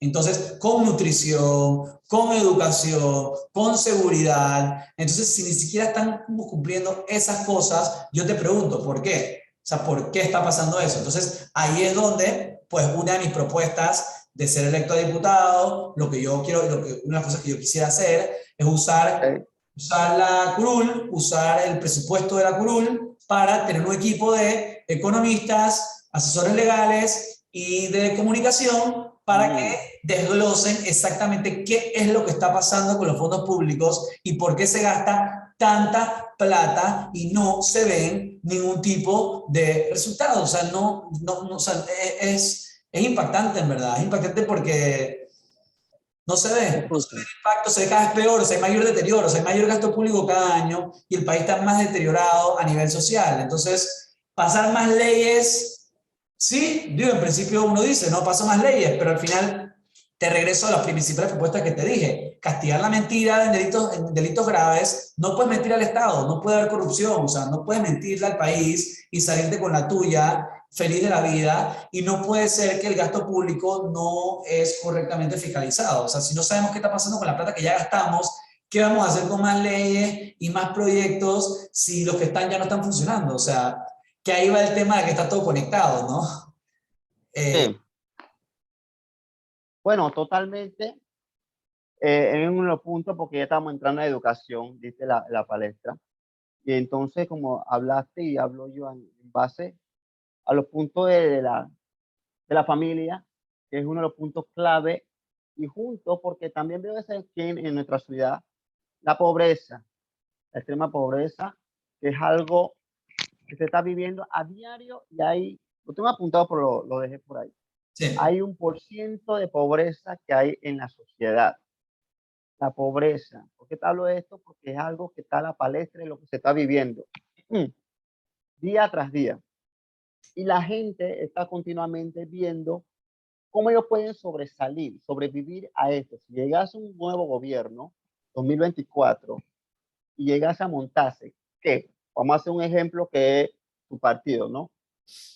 Entonces, llegase, ¿cuál sería esa propuesta en el ámbito de la pobreza? El cambio que traerá para diferentes partes o provincias de nuestro país. Es uno de los puntos clave que necesitamos escuchar. A Bueno, ver, ¿qué te cuento? me encanta que lo digas. Y bueno, yo te diría que, o sea, obviamente te pasé las propuestas, la plataforma política, donde hablamos tipo de los derechos humanos y las cosas mínimas que el Estado debería garantizar, como educación, nutrición y salud, pero para saber exactamente qué es las cosas que se deben hacer, nosotros tenemos que tener un entendimiento y un diagnóstico de exactamente lo que está pasando con los recursos, porque el problema en Panamá no es carencia de recursos. Entonces, yo hablo con educadores y hablo con líderes políticos y yo les pregunto, o sea, ¿cómo puede ser que con tanto presupuesto, ejemplo, la educación, que es la base de una sociedad, porque tú puedes no tener dinero, tú puedes estar en una situación complicada, pero si tú tienes sabiduría, tienes educación, tú puedes cifrar maneras de resolver problemas. Eso es lo que nos hace también especiales a los humanos, ¿no? Que podemos pensar, que podemos analizar, que podemos ser creativos, pero si te coartan esa capacidad, ¿cómo lo vas a lograr? Entonces, por eso mi principal objetivo y propuesta como individuo diputado, porque para pasar una ley necesitas una mayoría absoluta en la Asamblea y es todo un proyecto de país, no solamente de un diputado individual, mi principal propuesta es, Eso es lo que dije. mencioné antes, o sea, tener un equipo de personas idóneas que puedan auditar y presentarle informes al país de exactamente qué es lo que estamos percibiendo que pasa con los recursos públicos, qué es lo que ahorita mismo no se sabe, o sea, qué pasa con los 2.000 millones de dólares que se gasta en Educa, qué pasa con los 8.000, si no me equivoco, que son 1.000 millones de dólares que pasa entre el Seguro de Salud, entre la Caja de Seguro Social y el MINSA. Son casi 8.000 millones de dólares, vas al lugar, no hay cita, no te atienden, no hay medicamento. Bueno, iba a eso, íbamos paso a paso, No es normal, no es normal. totalmente. O sea, yo entiendo que no sea perfecto, entiendo que haya deficiencias. Aquí mencionan en los comentarios también un censo nacional para entender la situación real Lo que del. pasa es que el censo se iba a hacer en el 2020, pero acuérdate que llegó la pandemia. Pero no es una excusa, no es una excusa, en verdad, no es una excusa. O sea, entonces, ajá, digamos que te compro la idea, es que hubo una pandemia y no se pudo hacer. ¿Cuándo se va a hacer? ¿Cuál es la próxima fecha? ¿Cuál es la programación? O sea, estamos hablando de un diagnóstico de la situación del país, que es lo que nos da el censo. No hay fecha, nadie habla del tema, no es prioridad. O sea, es una cosa que asusta, pero al final uno entiende que simplemente es porque la clase política actual no tiene el interés de luchar por los ciudadanos, simplemente no les importa, no les importa y yo caí en cuenta en eso, como te dije el ejemplo de cuando 69, 71 diputados votan por un contralor totalmente comprometido, es como que si eso no te importa, la persona que firma los cheques tenga algún tipo de interés de que se haga bien, ya no te importa nada, o sea, de verdad no te importa nada porque estás dando tu voto para que simplemente se malversen los fondos públicos y eso no es contigo. O sea, fuiste a política para correr un cargo público, para que el voto más importante, el que va a firmar los cheques y los pagos, sea una persona que está totalmente comprometida. Ya, ¿qué mensaje le da al país? Que no les importa. O sea, que simplemente están Vuelvo y repito y recaigo en lo mismo, Mark. Si dejamos 5 años tras 5 años a las mismas personas, no buscamos la gente diferente, la gente es nueva, que quiere trabajar al país por beneficios de nosotros mismos y hacer cambio, entonces estaremos en los mismos 5 años. Pero, llega siempre un pero en intermedio. El pero es, ¿será que las personas nuevas que entrarán harán lo mismo? Mira, claro, pero es un punto, discúlpame que te interrumpa, es un punto muy clave, y creo que lo dije anteriormente, porque nosotros podemos hablar y debatir o hacer de todo acá, pero llega al fin y al cabo, donde llegan puntos de análisis, lo pongo así, puntos de análisis para saber qué es lo correcto, qué es la forma que yo puedo llegar a proponer y cambiar la idea, porque acuérdate que uno de los puntos básicos, esencial por decir, es que el panameño, nosotros mismos, tenemos una forma de pensar que ya es expuesta por muchos años. Y entonces, ahora es, la gente está harta, está harta, sí, harta. está harta, eso es correcto, pero ha llegado la misma idea, porque, por ejemplo, cuando llega la forma cuando van a votar en las urnas, ¿por quién tú crees que van a votar? ¿Por lo nuevo o por la gente que Bueno, le compra? yo tengo Ajá. que el movimiento Otro Camino Panamá, el nuevo partido político liderado por Ricardo Lombana, tiene todas los requisitos para que sea electo como el próximo presidente y el voto de conciencia. ¿Por qué? Porque sus acciones lo demuestran. O sea, la manera en la que la gente actúa es una opción que no está trabajando a base de clientelismo. Yo creo que ese es el principal componente que en verdad divide la clase política en este país, que es clientelismo o ideas y propuestas. Y ahí. Es el punto, porque nosotros, mira, yo haremos todo con Zulay, pero de verdaderamente creeré yo, eso es un punto que debe especificarte, creeré yo que se hará la forma correcta por la cual me están tratando de hablar y persuadir. Es un ejemplo, ¿ah? Persuadir al proponerme propuesta correcta. Entonces, es ahí donde nosotros, por eso te digo, no lo envaso al pueblo solamente, sino a mí como persona. Claro. ¿Me entiendes? Porque yo te puedo brindar la libreta, pero el contexto de dentro está muy precioso. Pero cuando va pasando las páginas, un ejemplo, transcurrir los tiempos y los años, ¿qué me dirás? ¿Cómo actuarás? La forma que vas, tu propuesta verdaderamente van segura de acuerdo a lo que me has dicho o vas a cambiar. Nosotros siempre tratamos de decir lo mismo, incluyo yo, en la misma y la misma palabra siempre. Por eso que hoy en día vemos que los partidos políticos están decayendo, papá, decayendo. Y no Pero hay que credibilidad en esa. Ok, pero ahí regresamos al punto principal, que es que no es que los partidos estén decayendo, el partido es una entidad legal, los partidos han existido y seguirán existiendo como un instrumento de la democracia.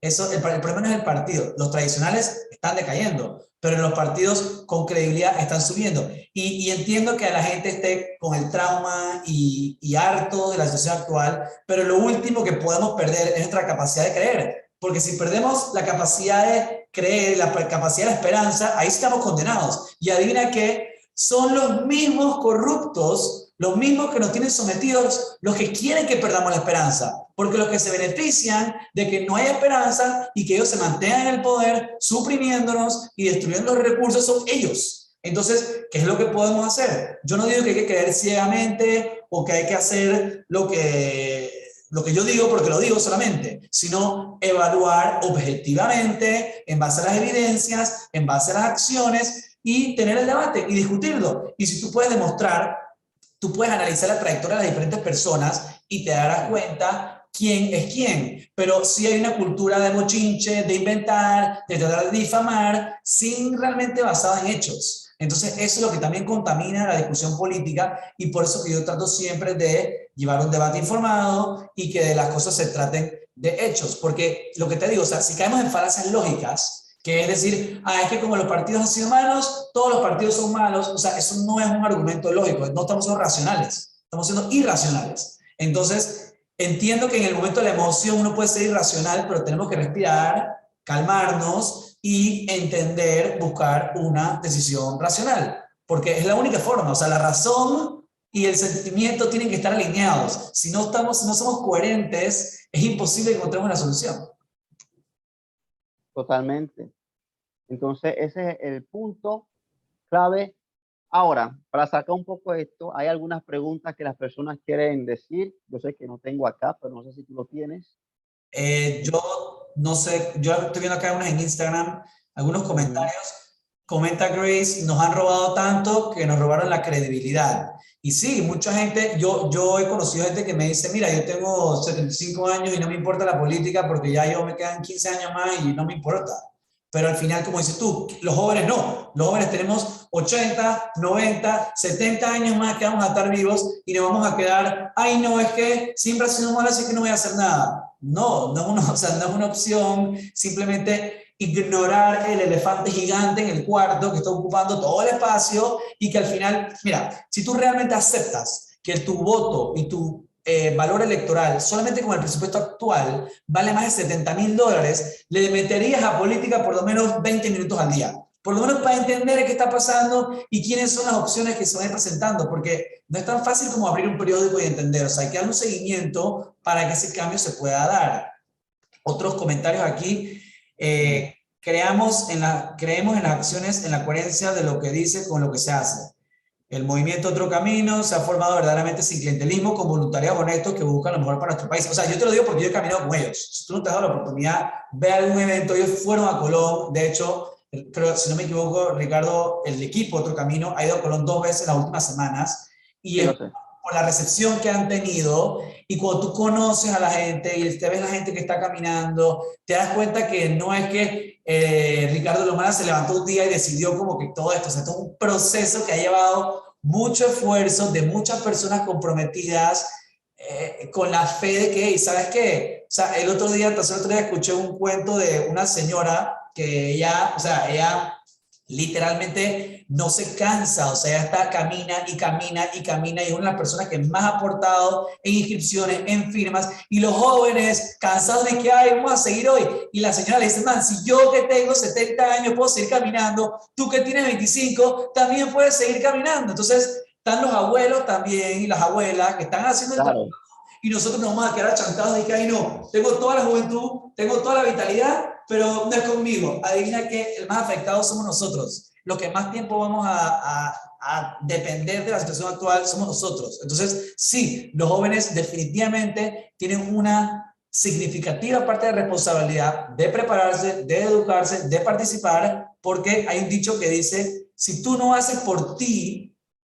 lo que quieres ver por otro, nadie lo va a hacer por ti. O sea, tienes que hacerlo tú. Comienza por ti. El cambio comienza por uno. Entonces, claro, a medida uno lo va haciendo, uno también se inspira en otra persona. Tú me inspiras porque yo veo las ganas que tienes también de lograr ese cambio y digo, wow, no soy yo el único, aquí hay otra persona que también la quiere hacer. Y cuando estamos todos trabajando juntos, la energía fluye y nos alimenta a todos. Y eso es algo que cuando las cosas se hacen bien, se sienten bien. Cuando las cosas se hacen mal, no se sienten bien. Y por eso es que mucha gente se ha alejado de la política. Porque yo le digo a la gente me pregunta, dije, ¿pero por qué a la gente no le gusta participar? Yo dije, claro que a la gente no le va a gustar participar. Si Porque bueno, participar no sé si nos han robado. es que más allá que nos hayan robado, tú vas a participar, aparte del movimiento Otro Camino, que digamos que acaba de llegar a mi vida en este último proceso, pero antes de eso, todos los grupos que yo había interactuado son tóxicos. O sea, tú vas a una discusión y es todo como una pelea de egos. O sea, no sientes como una verdadera intención de De llegar, votación. sino es más como que, es que es lo que yo digo, o es lo que yo creo. O sea, y obviamente de por sí que la vida es complicada, de por sí que hay que trabajar, tú vas a gastar tu tiempo libre con gente tóxica. Obviamente que no. Obviamente que no, vas a poder hacer lo que sea. Lo que pasa es como alguien dijo, para ser claro, es el debatir. El debatir en algo correcto y algo verídico. Y que el debate se llegue a un plan y a un desarrollo establecido. Y es algo muy claro. No sé si alguien más tiene alguna pregunta, algún comentario, porque ahora hablamos.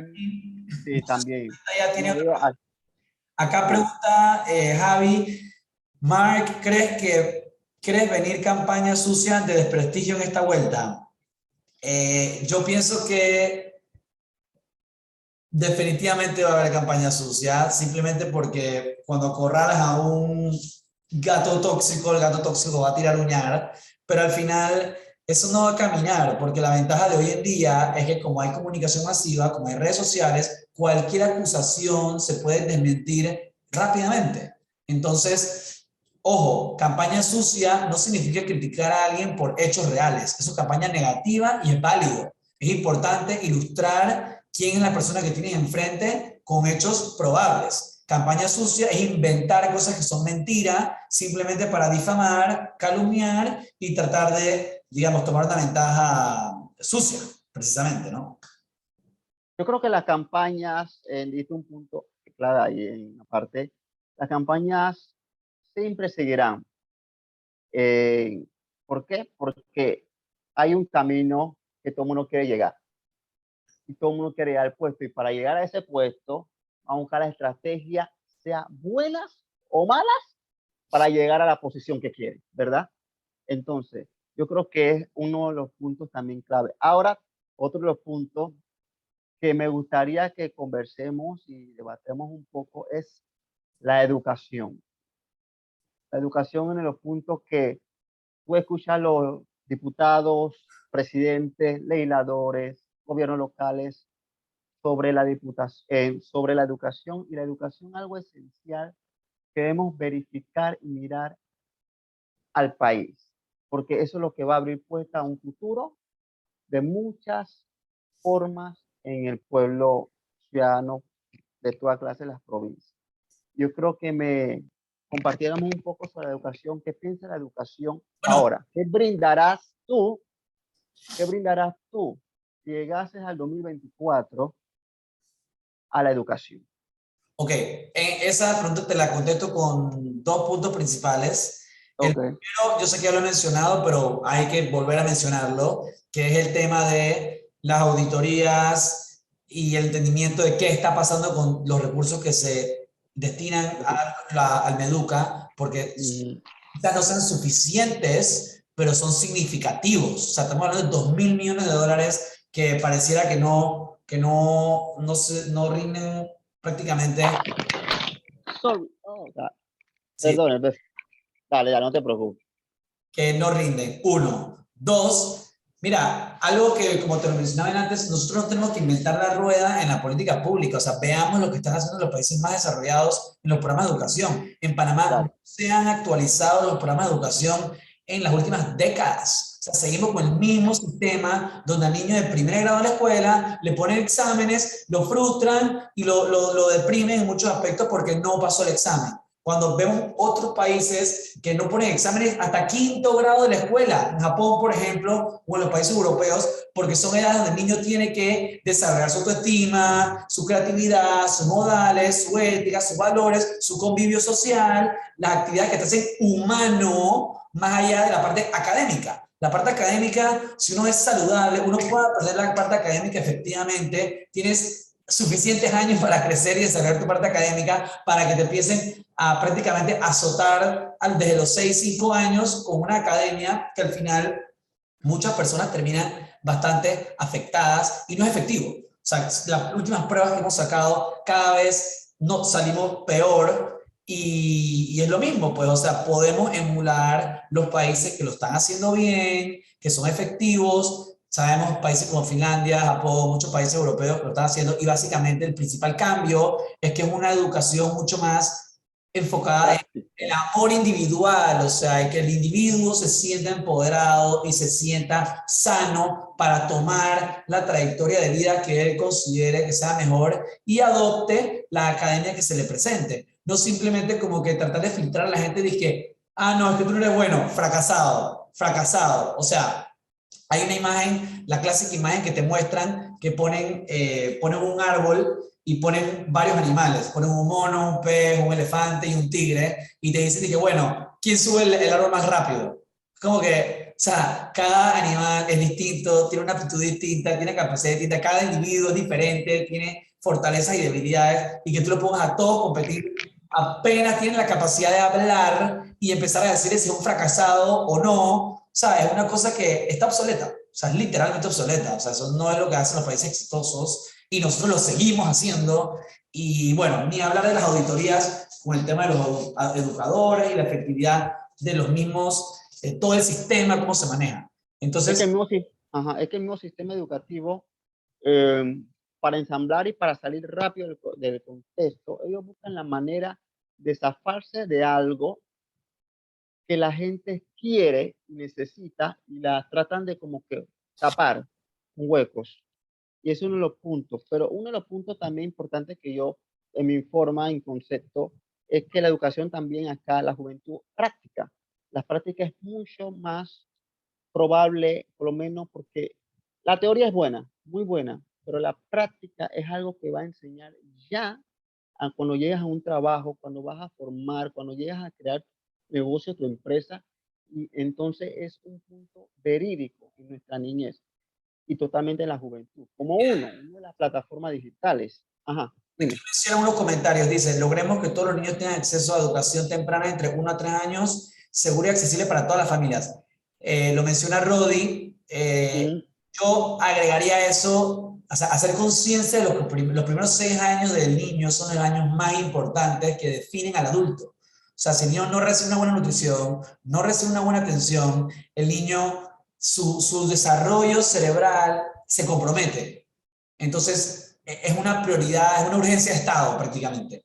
Y eso va de la mano también con accesos a guarderías. Muchos papás también tienen que trabajar todo el día y el gobierno no provee sistemas de guardería para que los niños reciban esa atención de desarrollo de habilidades blandas, que también mencionan aquí, y valores y amor propio en estos espacios y terminan pues siendo un costo que les afecta a las personas. Muchas personas no pueden ni siquiera pagar a una persona que les cuide al niño, entonces el niño o la niña se descuida y recibe una atención que los países desarrollados también lo hacen, o sea, planifican por zona, tienen programas comunitarios para que la gente en las comunidades se pueda organizar y los niños pequeños tengan un cuidado cuando los papás no están trabajando, ya es un sistema social pensado, pero como, o sea, es como que la sociedad estuviera abandonada y no hubieran programas sociales organizados. Y es allí donde podemos emular los programas exitosos que ya conocemos. Yo pienso que esta es la oportunidad. O sea, la oportunidad no es tanto como que ponernos a inventar cosas, sino entender cuáles son nuestras mayores deficiencias y replicar sistemas que ya han funcionado. Bueno, hay buenos sistemas que están funcionando, pero me baso bastante también en lo que se trata, creo que dio la joven ahí, es la forma. Por lo menos veo las personas que viven en lugares menos accesibles. creo que te diste cuenta en uno de los videos de los puentes, los niños cruzando estos puentes, estos ríos que son peligrosos, donde tú ves de verdaderamente la forma y calidad como estos niños llegan a su escuela, la forma en vez de crear un lugar estratégico para sembrar, tener un local más cerca, lo hacen caminar y por esa clase de puente. Y entonces no estamos viendo que las políticas, totalmente los gobiernos, trabajen en pos de eso. Ahora, uno de los puntos, como en la educación estaba hablando, ahora los puntos en la educación en el área universitaria. A ver, ¿qué te parece en esto, los áreas universitarios, parte de nuestra educación? No, definitivamente que en las universidades también tenemos un abandono. También el presupuesto de las universidades es altísimo, Totalmente. ¿Eh? altísimo, y los estudiantes se quejan. Ahora te hago una pregunta. Si una persona que no tiene los recursos, ¿ok?, esenciales para estudiar una USMA, una UDI, ¿me entiende? Estas universidades bien prestigiosas en Panamá, y quiere entrar, ¿cómo ellos harían? Porque muchos me han preguntado sobre este tema. Muchos jóvenes me han preguntado sobre este tema porque quieren llegar a coger carreras, pero ya más profesionales, que ya sean más prácticas en esas universidades que son bien prestigiosas y no tienen los recursos esenciales para Mira, llegar a ellos. yo soy de las personas que cree Mm. fielmente que la educación no debería ser un obstáculo económico para las personas. O sea, la educación Es que eso es lo que nuestro gobierno nos ha enseñado. estipulado en lo de la Declaración Universal de Derechos Humanos, que la educación es un derecho humano y que las personas que Es un deber. deben tener acceso a la educación de calidad y competitiva, porque adivina que una persona educada le produce más al país, le da más beneficios, crea una mejor economía, o sea, es un ganar y ganar por todos lados la educación. Entonces, esa excusa de que la gente no se puede educar por gastos económicos Económicos. no tiene, o sea, no tiene sentido desde un punto de vista de un proyecto de país y simplemente se tiene que administrar los recursos acorde. La generación de arriba de nosotros, de nuestros padres, yo he estudiado mucho ese tema en países como Estados Unidos, que digamos que son los que más han influenciado la política panameña. Las escuelas más caras eran gratis, o sea, las escuelas públicas eran todas gratis y públicas y el nivel de educación era altísimo, sino igual a las mejores privadas. Hoy en día se han disparado los costos, se ha vuelto un negocio donde la gente ni siquiera puede acceder a los centros de educación, estamos hablando universitaria, Mm. y, o sea, ¿por qué de repente pasamos a una situación donde la educación es accesible y es prácticamente gratis para el que quiera aprender y quiera prepararse, a una situación donde ahora si no tienes dinero no te puedes educar? Entonces perpetúas este ciclo de pobreza donde ser pobre te hace ser más pobre, cuando debería ser al revés. Mientras más necesidad tengas, deberías tener más oportunidad o posibilidad de salir adelante, no menos. O sea, como que Vuelvo a eso. Ajá, castiga a las personas que más ayuda necesitan. es ahí donde yo vuelvo y recaigo de que en un país donde vive en esclavitud, libre pero vive en esclavitud. Entonces, es uno de los puntos más específicos, y es donde tú y yo, si llegase a ser en la Asamblea Legislativa, proponer esos proyectos de ley, que la educación debe ser gratuita en este país, en todos los ámbitos. Yo creo que es un punto específico, porque tenemos derecho a levantar una nueva generación que quiere marcar, y en Panamá hay jóvenes que queremos llevar hacia esas metas. Y entonces, igual que pasa en la política, por eso es un punto muy específico. Mira, yo estoy Otro de los buscando aquí porque no lo tengo a mano, lo tengo ajá, en documento, no lo tengo a mano, pero si no me equivoco, creo que más del 20 a 30% de los centros educativos de Panamá tienen problemas de acceso a agua y electricidad. O sea, explícame tenía ese punto también, sí, cómo, o sea, yo necesito que alguien me explique eso, por tenía qué ese punto. eso es así. O sea, sabemos que es así porque se hacen diagnósticos del PNUD, pero pero o sea, no está claro. Obviamente eso afecta automáticamente el desarrollo de todas las personas que participen en estos centros educativos. Y eso es algo que, más allá de una ley que diga, hey, porque eso ya está, o sea, obviamente es un derecho que todas las escuelas públicas deben tener acceso a agua potable y electricidad, pero no lo tienen. ¿Por qué? O sea, ¿qué es lo que está pasando? ¿Dónde está el impedimento? Porque se está destinando un presupuesto y eso no es prioridad, eso no se ejecuta. Entonces, bueno, no he visto a alguien que me responda a eso de una forma explícita, pero son cosas que, claro, la idea de poder llegar a la asamblea es precisamente que una de las funciones que tienen los diputados es fiscalizar y entender qué es lo que está pasando con los recursos del país. Ese es uno de los puntos clave y muy verídico, donde ahora mismo no se está haciendo totalmente, por eso que tú ves tanto que no. Ni siquiera lo piensa, ni siquiera se discute, o sea, se aprueban los Nada. presupuestos. ¿Y dónde está? Hacen la comisión de presupuesto a puertas cerradas. O sea, no hay ni siquiera un análisis serio como que, señores, este es el estado de la educación, ¿cómo vamos a resolver este listado de problemas? No se da ni siquiera esa discusión. Entonces, hace mucho más difícil realmente tener un diagnóstico. O sea, podemos observar la situación que estamos, pero para poder determinar exactamente las acciones a tomar, de dónde se debe sacar el fondo para resolver X o Y problema, es algo que se necesita más información. Exactamente. Pero definitivamente que eso no debería ser una opción. O sea, ¿cómo así que una escuela pública no tiene agua potable? ¿Cómo así que el 40% del agua potable que se consume no se contabiliza? O sea, se pierde, no sabemos ni siquiera cuánta agua potable se está perdiendo, pero hay más de 200.000 personas en Panamá que no tienen acceso a agua potable. Entonces, las cosas más básicas no se están atendiendo y esto es lo que se propone cambiar.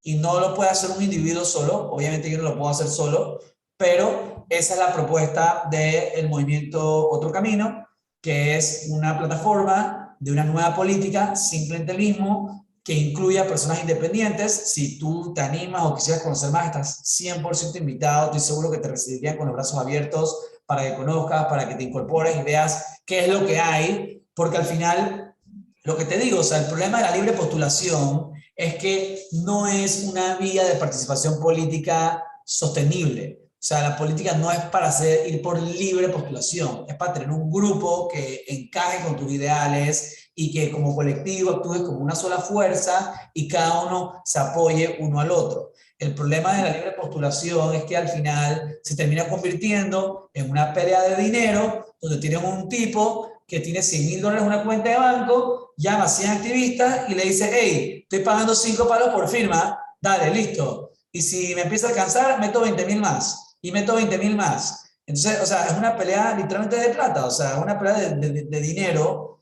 que en realidad no, o sea, se vuelve otro mecanismo clientelista más de perpetuar, de que sean las personas con más recursos las que compitan y no las personas que tengan más ideas. Y algo que yo le doy mucho crédito al señor Ricardo Lomana es la semejante campaña que él logró montar prácticamente de la nada, prácticamente con las uñas, porque él no se gastó ahí su declaración de gastos de campaña, creo que fueron como alrededor de $1 millón en una campaña presidencial, cuando sus contrincantes se gastaron 20 millones, 30 millones, sin contar el financiamiento público, estoy hablando específicamente de financiamiento privado, porque él ni siquiera tuvo financiamiento público, y él sacó casi 20% de los votos, y el que ganó con 33, o sea, ganó prácticamente con 50% más votos que él, pero se gastaron 20 millones, 20 veces, 30 veces lo que se gastó él, y si no se gastaron más, me gustaría revisarlo, cuánto fue el gasto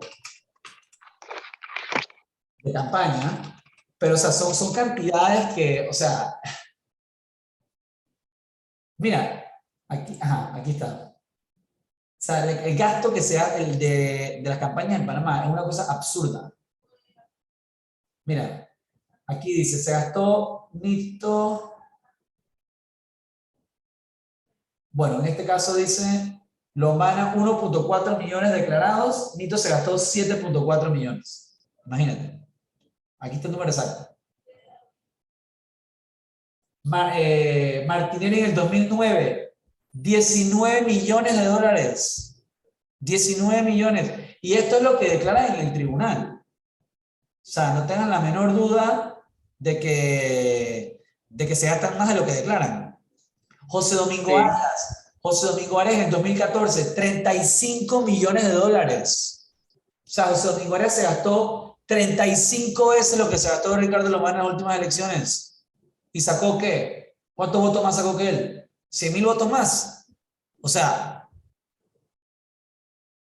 viniendo de un gobierno que se gastó un pocotón de plata. O sea, yo trato de ver los números, trato de ver los hechos y trato de jugar en base a la congruencia de lo que uno dice, lo que uno hace y la manera en la que se dan las cosas. Y creo que es la única forma que podemos en verdad tomar las riendas de lo que está pasando, porque la política obviamente es muy compleja, involucra la conciencia colectiva del país, Claro. pero al mismo tiempo no está complicada. No está complicada porque hay un dicho en política que dice, sigue la plata y entenderás tus dudas. Mira de dónde viene la plata, mira cuánto se están gastando, mira cómo están operando con su dinero y vas a saber lo que está pasando, porque la plata es matemática. La plata no la puedes esconderla, puedes mentir, pero eventualmente tienes que publicar algo de información y esa información te permite entonces analizar y crear conclusiones en base a hechos precisos y no especular. Dije, ay no, es que está con no sé quién. O sea, eso no es algo factible, ¿tú me entiendes? Bueno, sí es correcto en cierta manera que cada uno tiene su pro y su contra en esta política. Totalmente los años, cómo han gastado su dinero y en base a eso es cuando uno le mete clientelismo muchas veces solamente para ganar votos del pueblo, como dije al principio, para llegar al poder político y no para cambiar, sino para llenar sus bolsillos. Entonces, uno de los puntos bien claves, como hablamos de la educación, y uno de los puntos específicos que me gustaría, si hay más preguntas por ahí, Por ahora no hay más preguntas, creo que ya hemos respondido todo. ok, uno de los puntos específicos que me gustaría hablar para terminar este pequeño debate es, y es claro, es una de las promesas que siempre nos están dando de escuchar cada día el pueblo político. Es la forma déjeme buscarlo acá para decirlo. Tengo acá en la computadora un momentito. Ok, perfecto. La salud, my brother. La salud, que es uno de los puntos bien clave en el país. Y es algo que verdaderamente necesitamos es con tanta urgencia cambiar en el seguro social y tanto en las diferentes provincias que están esos policlínicas, hay muchos, por lo menos en Colón, Costa Abajo, una policlínica que está devastada, no hay medicamentos, no llegan. Imagínate lugares lejanos donde los medicamentos ni siquiera llegan y al alto precio que están totalmente vendiendo en los medicamentos. Y entonces cuando llegas por lo menos al Seguro Social en diferentes provincias, totalmente no hay medicina.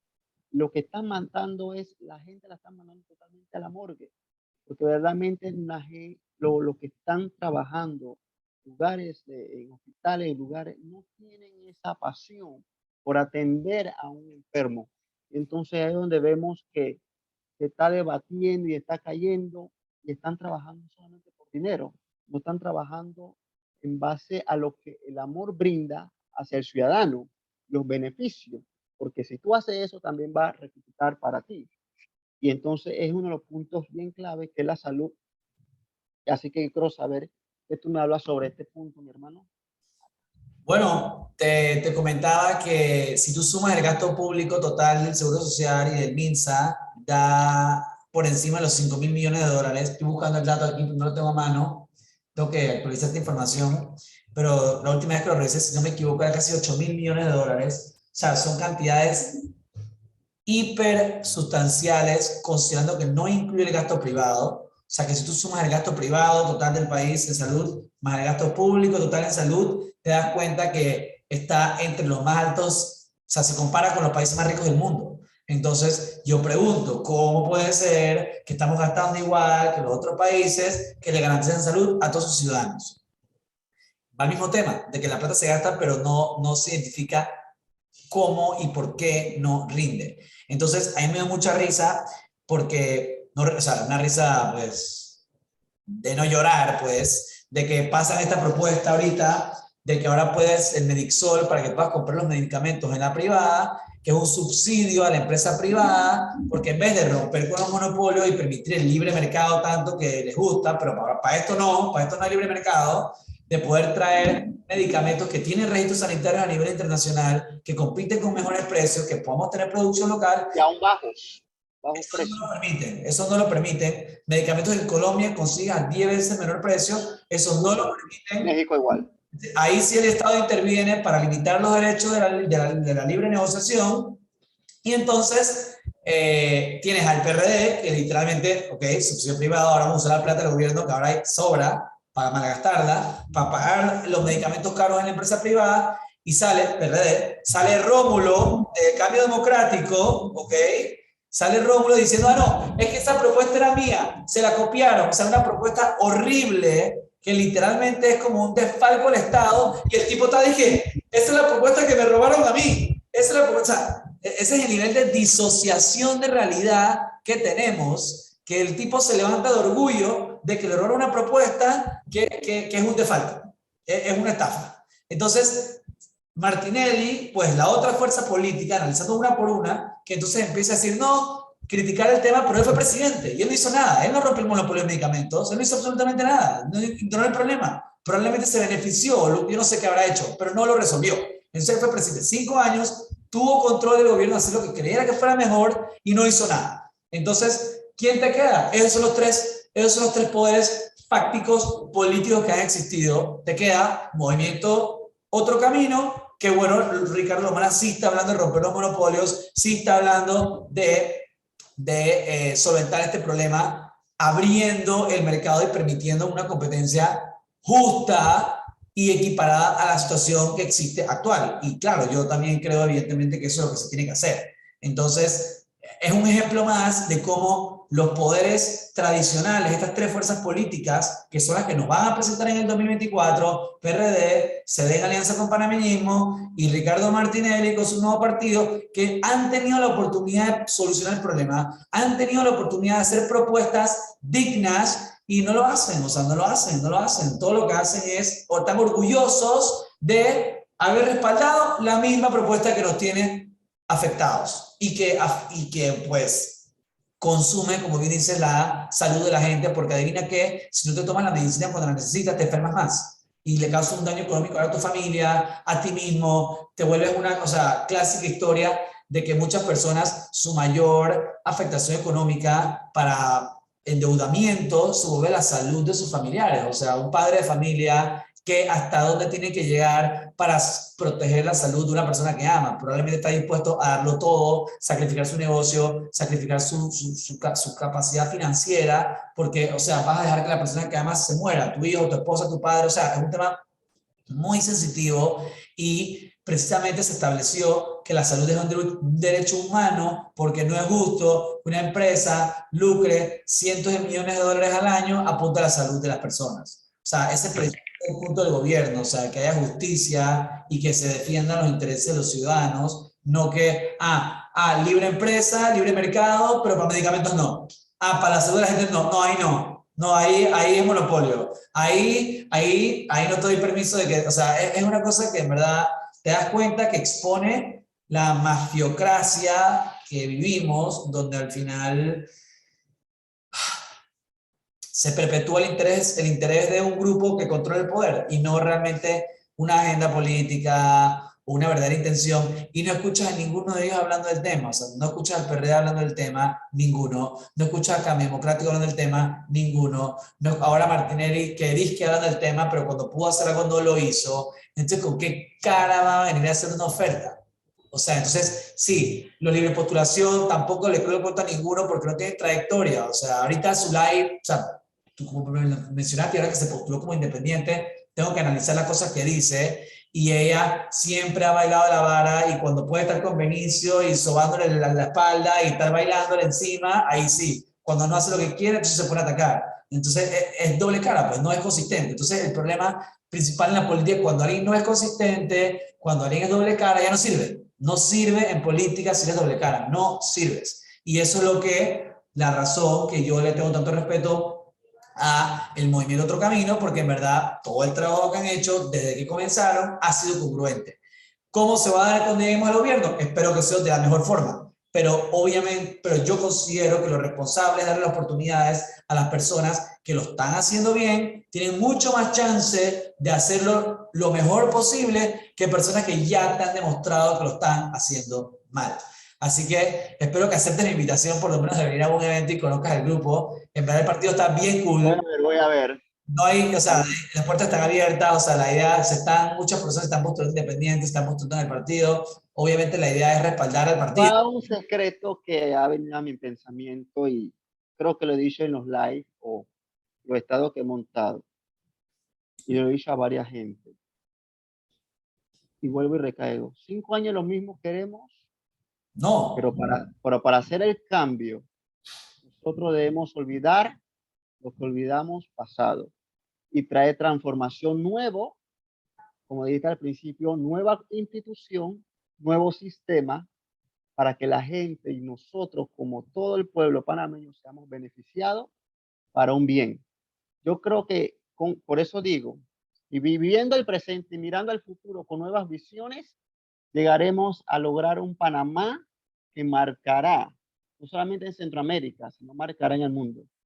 Y eso es algo que debemos meterle al mismo pueblo panameño, a la ciudadanía, conciencia, de que queremos no más, sino queremos ver más, pero ves más para un cambio rotundo que vaya en base en trabajo, educación, en todos los puntos que se necesita en el país. Yo creo que eso va a echar hacia adelante. Así que, Mar, yo estoy muy agradecido de tenerte. Gracias por todo. Eres muy elocuente y me gusta cómo fluyes, de verdad. Pues yo escucho bastante. Creo que vi esto en Instagram también. Así que a toda la gente que nos ven en Instagram y a todos, muy agradecido por de verdad seamos parte de un nuevo comienzo y apoyemos a los candidatos que de verdad ustedes sientan, ustedes verán que harán el cambio por Panamá y no estén llenando su bolsillo, sino que dejemos legados. Y el legado creo que viene cuando uno empieza con valores correctos y eso es lo que va a echar hacia un Panamá adelante. Dios te bendiga, un placer y por ahí nos vemos. Te doy las gracias también a ti, Samuel. Creo que tenemos una conversación más de 2 horas. Hemos dado todo tipo de temas. Claro. Hemos aquí con muchísimas personas también en las redes. Y bueno, sigamos conversando, sigamos apoyándonos. Vamos a conocernos en persona, vamos a caminar un día juntos y me motiva que haya jóvenes como tú, en verdad, que estén haciendo el trabajo de sacarle su tiempo, de inspirarse. Me llenas de energía yo para darle más duro y de saber que hay más personas con las que podemos contar. Claro, viene mucho más, viene mucho más. Esa es la belleza de la política, conocer gente que tiene Exacto.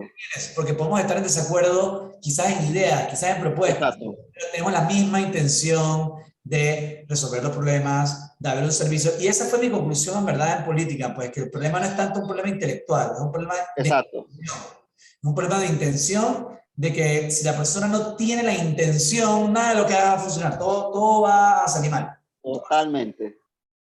Ese es el punto clave. Bueno, así por ahí. Dale, estamos conversando. Por ahí hablamos, ok.